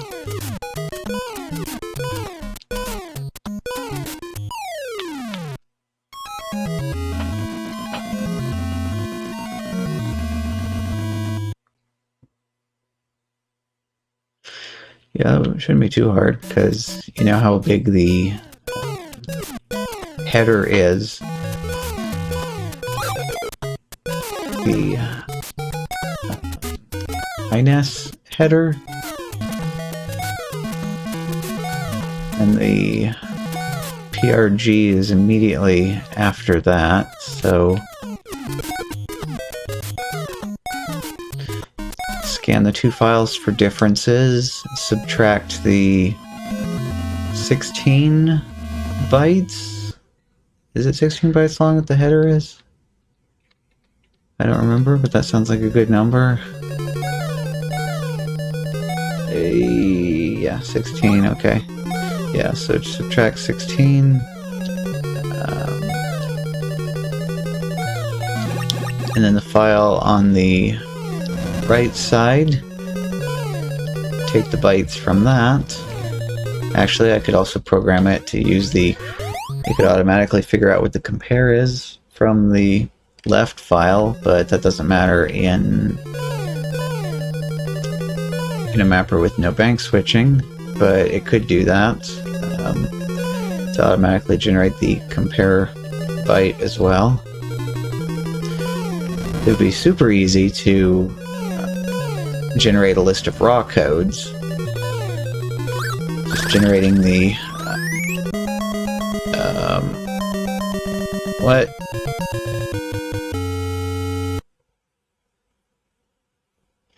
I don't know if you even got to see that in time with the, Oh. Oh my. You even got to see what that weird toad was before it turned into regular weird toad instead of extra weird toad.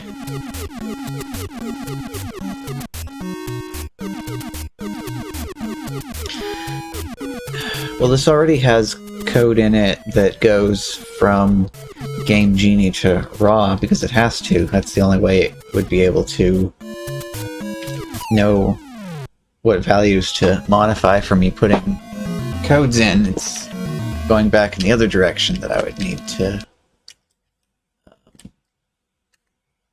come up with. Actually, something that I wondered that I feel like I remember reading somewhere and then I've forgotten about was how the Game Genie itself determined when you were putting the codes in whether or not the code was a 6-character code or an 8-character code. Sometimes after you put in the 6, it would automatically carriage return to the new line.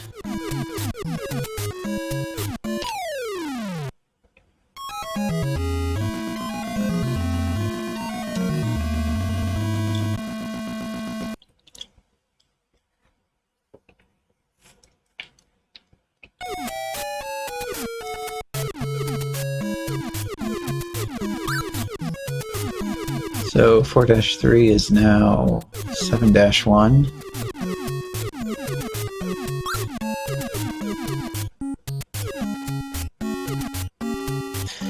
Yeah, the alternating colors for the background is a nice touch.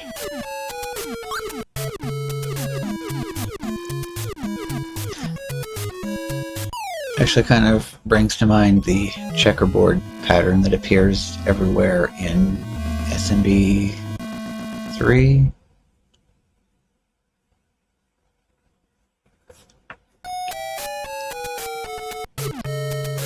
Okay, so 4-4 is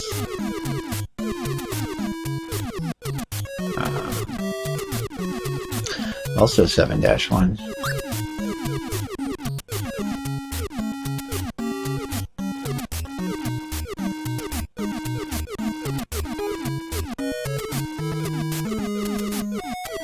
Guess World 4-5 is up next.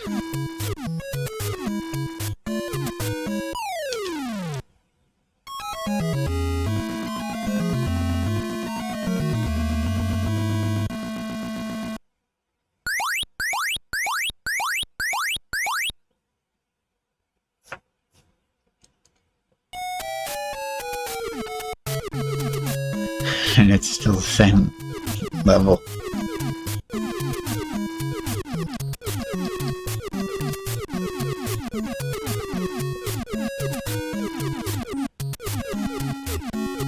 He patched over the top of the bite responsible for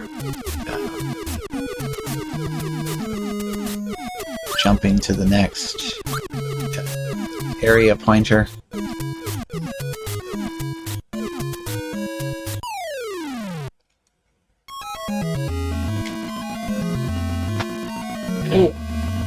See, you should have done that on 3-2, then this would have been exactly like the 7-hour-long Mario 35 game.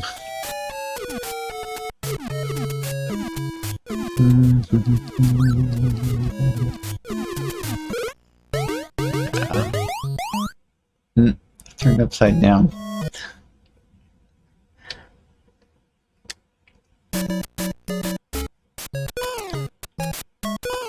Now 1-1 is 4-1.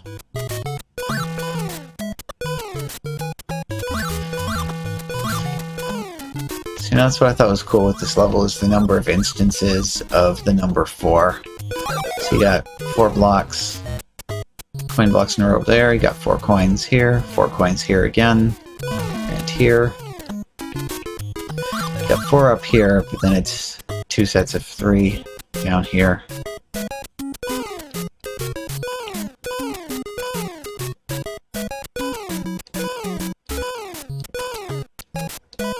Ah, GG, continued interest.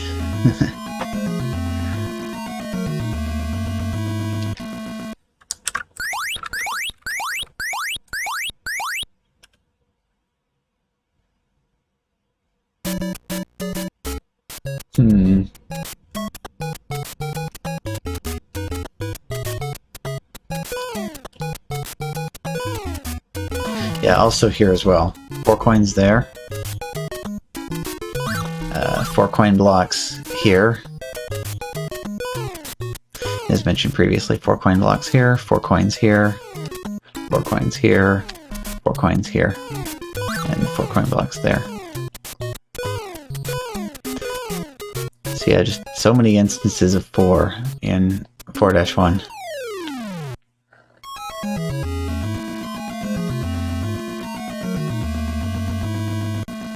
Yeah, and I'll fix that for you for next time. It'll recognize the space.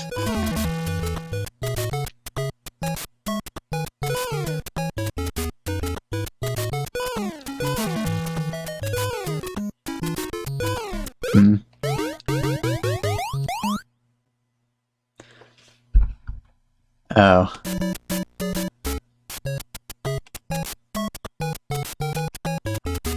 Copy. Won't work though if you change one byte and leave the rest of it intact.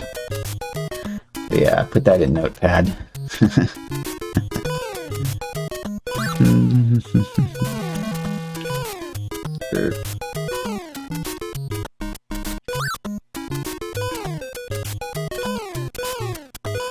What I was actually thinking would be interesting, but I decided that would actually make it more irritating, was if the syntax actually allowed it to be like GG and then plus code, minus code, plus code, minus code. You know, just have plus or minus in front of each individual code.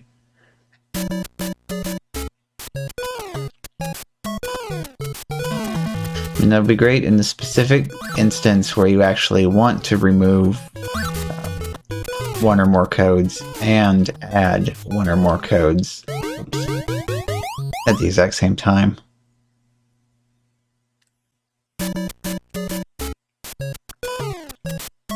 But I don't think there's ever really been any situations where you wouldn't just want to remove a big stack of codes in one batch and then add a big stack of codes in the next batch.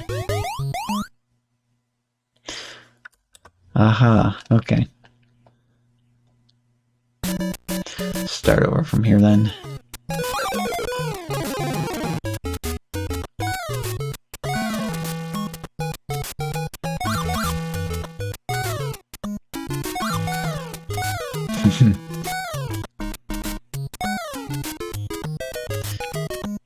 So that's kind of interesting to see the weird messed upness of the alternating colors. Also applies to the animations of the question blocks as well.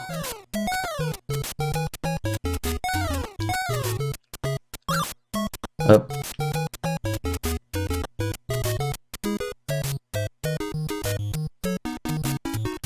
Well,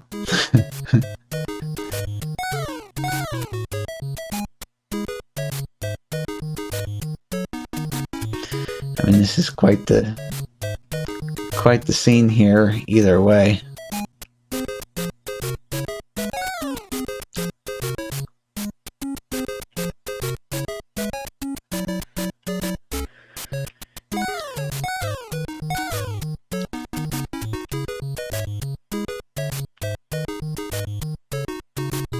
Yeah, I need to take a look at the code for Mario's animation table.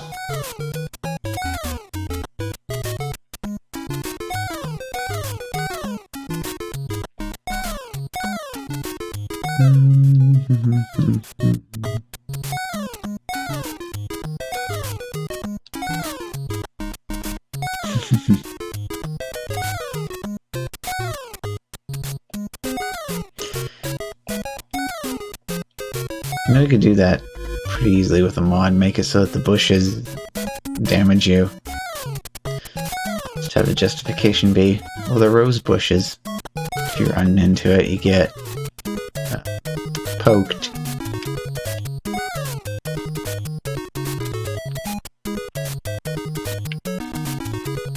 Yep.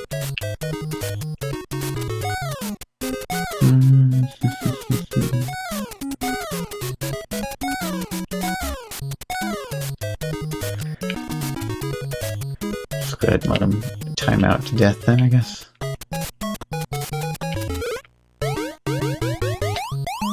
Okay.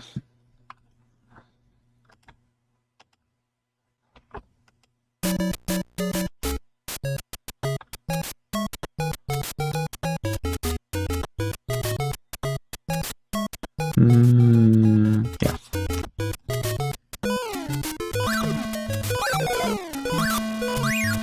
Whoa.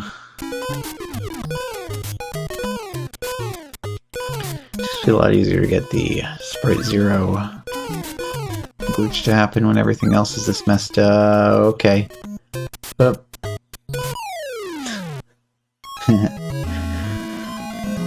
Almost. It got a little bit broken up by the parallax. Oh, but then everything... Ooh. Everything started melting.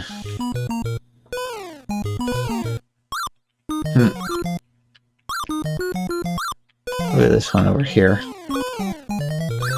It's just kind of vibrating on the edge.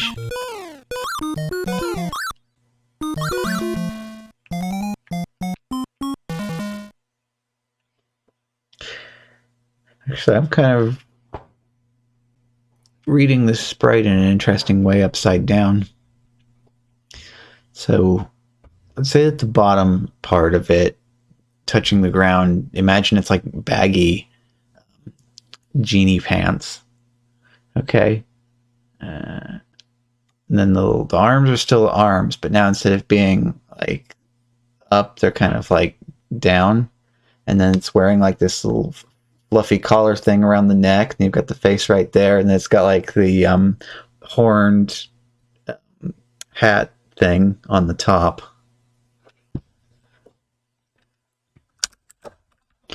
Maybe I ought to save a screenshot of that one for later too. Whoop. And I also get yeeted off the edge of the screen. Whoop.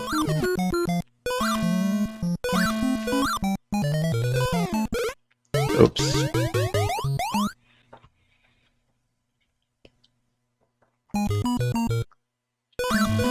Definitely want power-ups and stuff this time.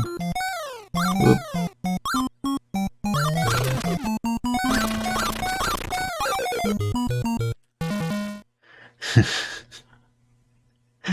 That's an interesting variation of the star as well.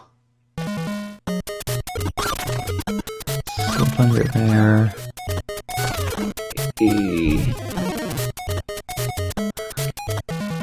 Oh yeah, and I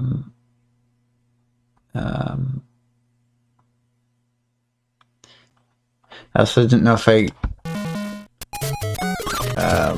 correctly interpreted that, if that was a good night shadow, if you're completely heading out for the evening or just discontinuing your continued interest for the night. Uh-oh.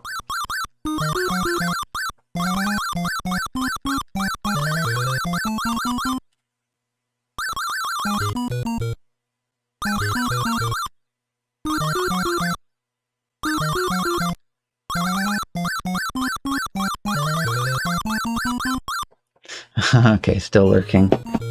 Yeah. I got very stuck.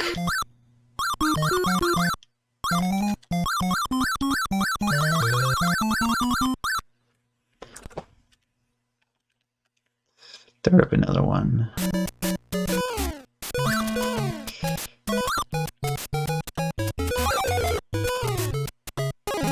Might have to experiment with palettes a little bit for the upside down toad. See if I can come up with something that... Oh! What?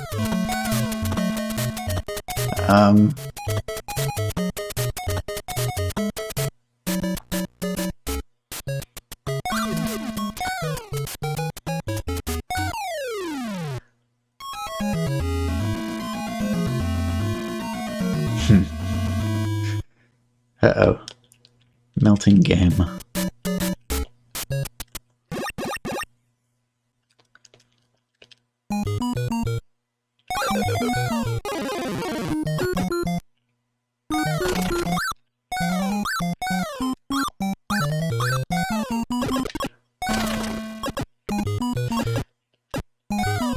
Yeah, see in this stage though, the parallax, at least until this part scrolls in, the parallax on the top set of bricks looks pretty good.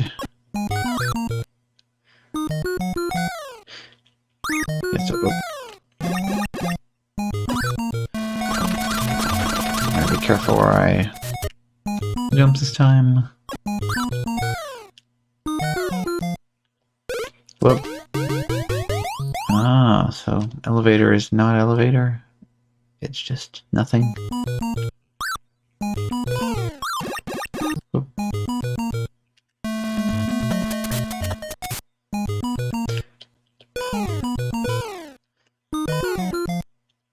Oh. And you know, I just did that. I should have remembered that at least. 6 extra lives somehow. Oops. 5. Yeah.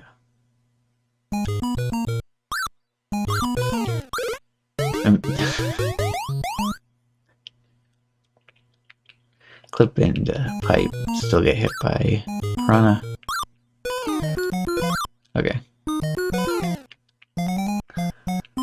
Big jump. Big jump.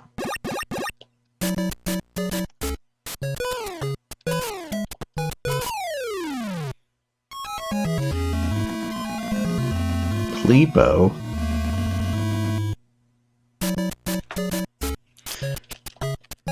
Oh. Stuck at the top of the screen, so we can't do anything.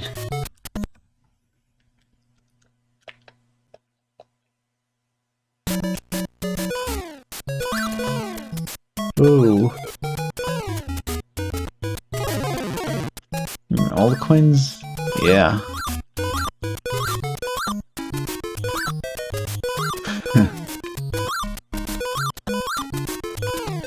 So all of the bricks do that. What?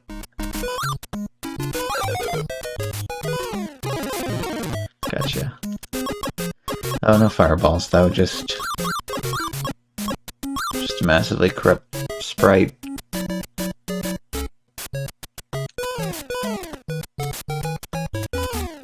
So this sprite also looks like he's got a little mouth right there, and then the little eye on the top.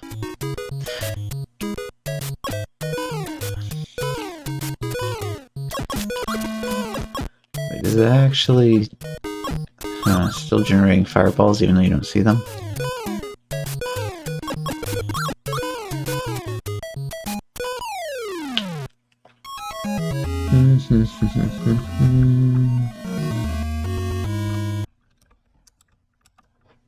So you also go ahead and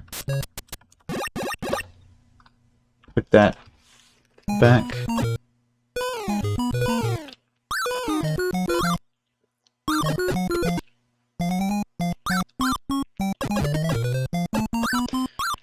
I actually really like this color combination for the bricks.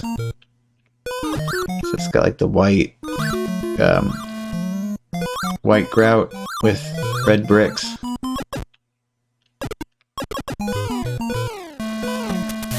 Looks pretty nice. And oh, random invincibility that's not actually really invincible. Okay, flickering. Is 1-3 still off limits?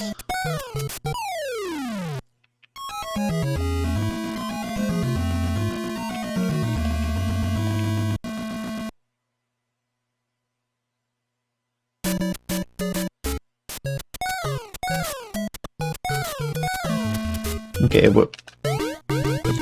works, but like the well,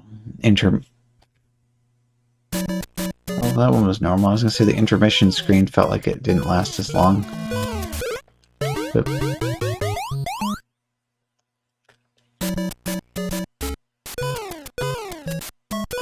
oh, can you actually skip that? Is that what happened? I hit the woo.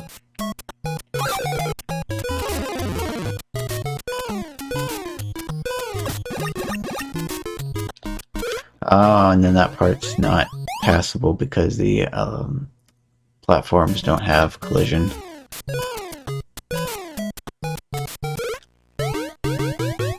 Yeah, nope, that is a no zone. Oop.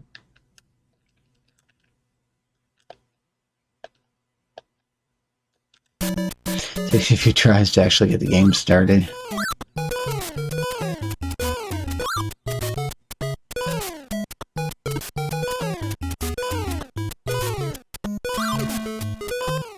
Beep.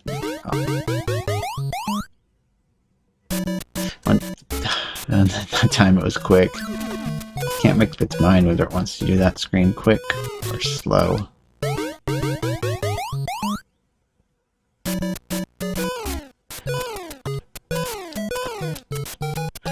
this one up.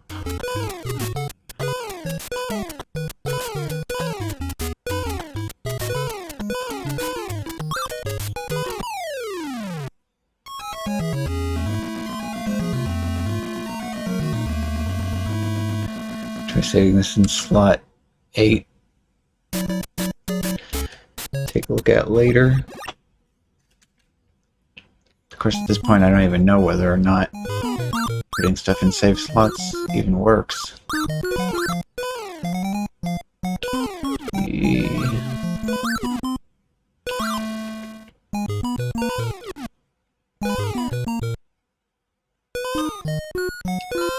Crazy coin rain.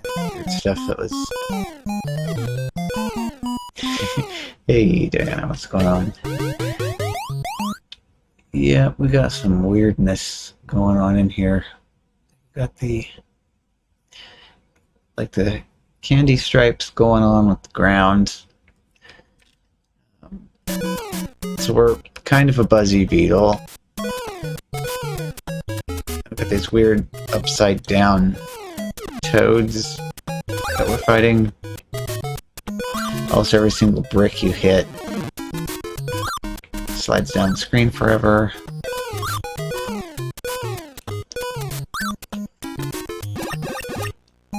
But yeah, I do like the bricks in the underground palette because it's got like that nice white.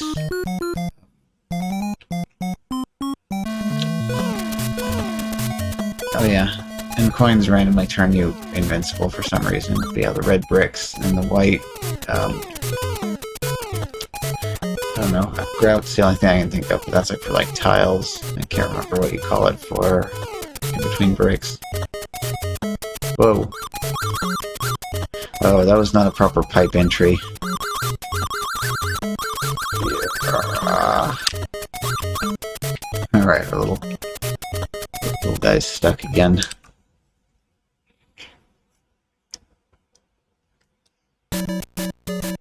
But yeah, this particular revision works well enough until we get to 1-3 and the elevators, or not elevators, but the horizontal platforms have no collision, so we can't make the big jump.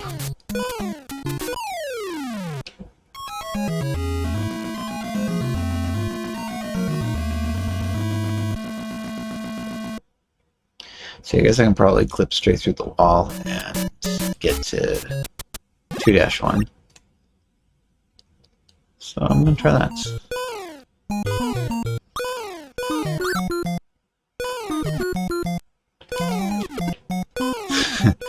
Yeah, and Koopa shells also get launched into a little bit higher altitude. It would totally be orbital speeds. Oh. And that pipe pushed me right into the... Oh, their hitboxes in the pipe when they're not extended. Alright, let's just go through this way.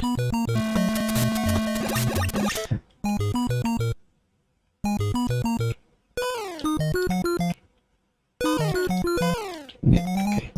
Of course, these are lies, so jump straight through. Jump straight through. And die to the piranha in the warp zone. Oops.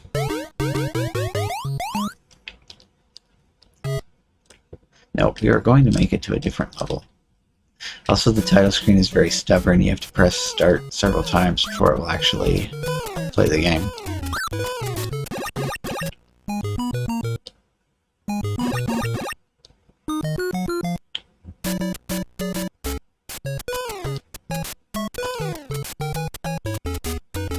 Oops. I think that's what they had in mind when they were talking about flagpole clip.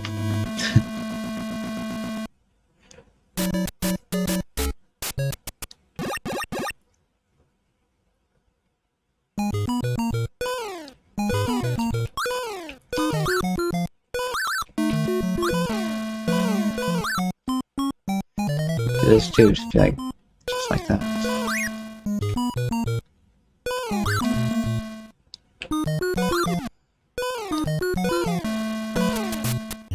Oh.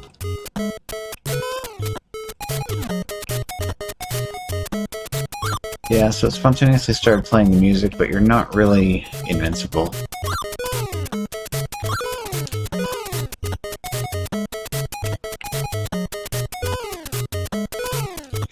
Not sure if the game just suddenly has decided we're in coin heaven, or what.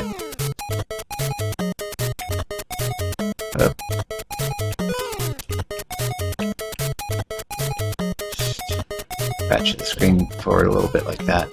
Yes, okay. I should do here, there's nighttime palette here. Oh.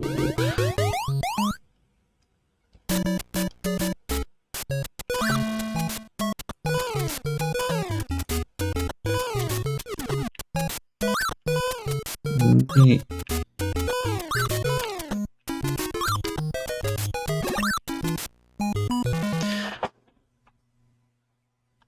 I already removed it. Yeah, we also had this extremely cursed toad from earlier. Drop. Yeah.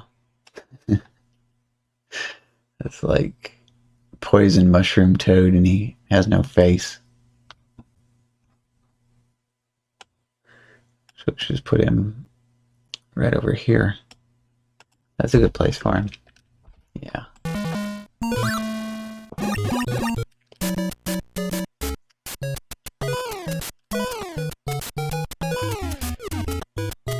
Like a combination of water and sludge. This one patch right here is glowing. It's like toxic waste.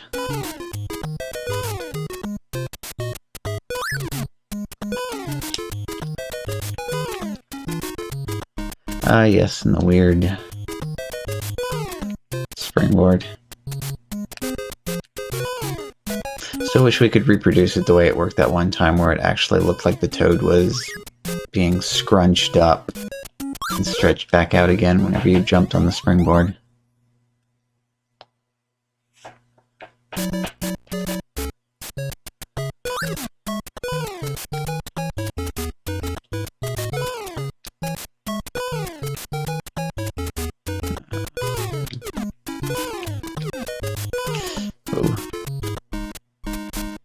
Whoa, slow-mo.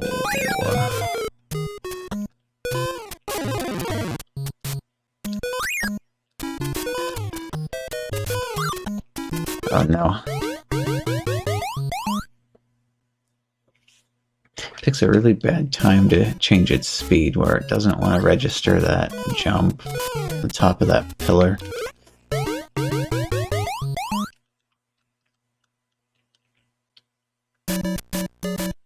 Well, last life.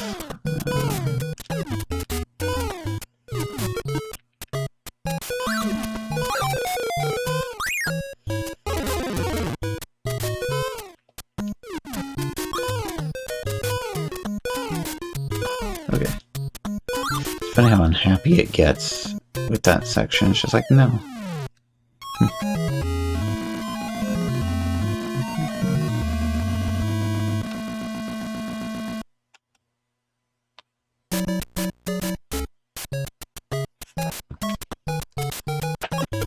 Oops.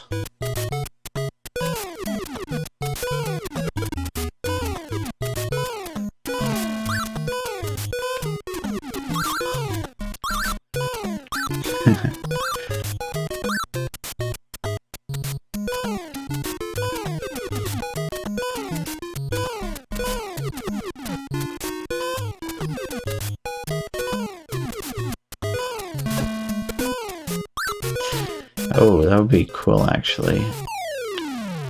Imagine my program this thing where it's just the same level over and over again, but it has a list, like randomly selected list of codes. And each lap through the level adds one more code. Wait, that one has collision?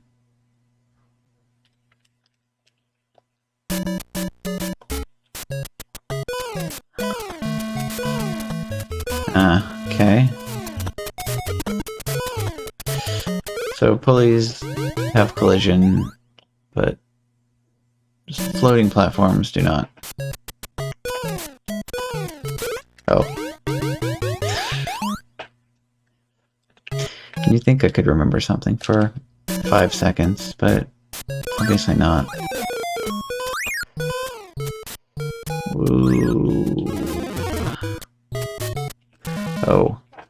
Hello, the internet juice is not happy either.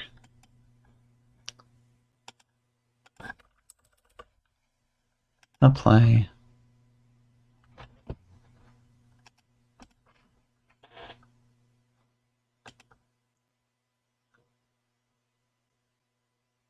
Six, 5, 4, 3.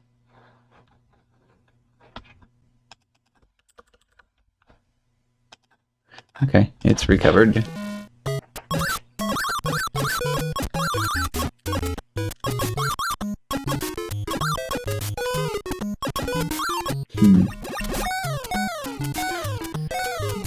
Whoop. Oh.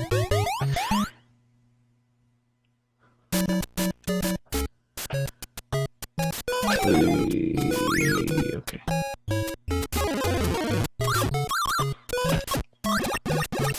It's kind of weird because it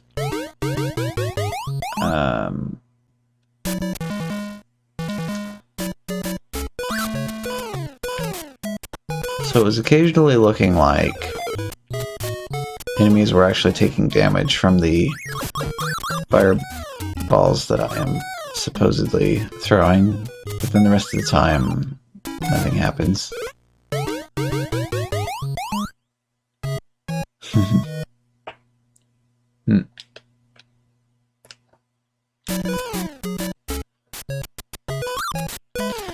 I don't know, this is probably messing with the global timer.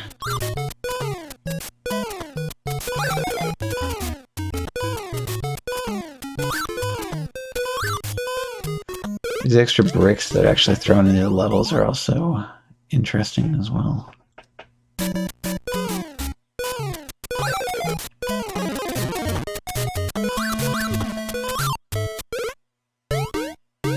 Ah, an invincibility that's not actually invincibility. Or wait a minute, let's watch the animation. Okay.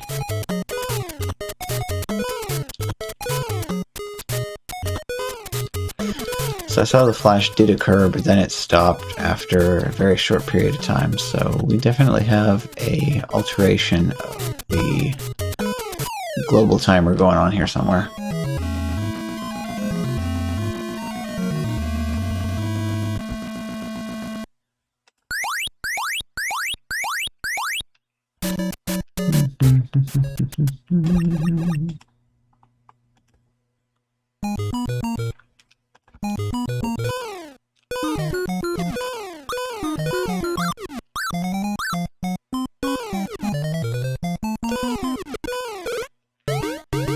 Well, I think this game is sufficiently broken. Oh, yeah, it's extremely broken. Okay.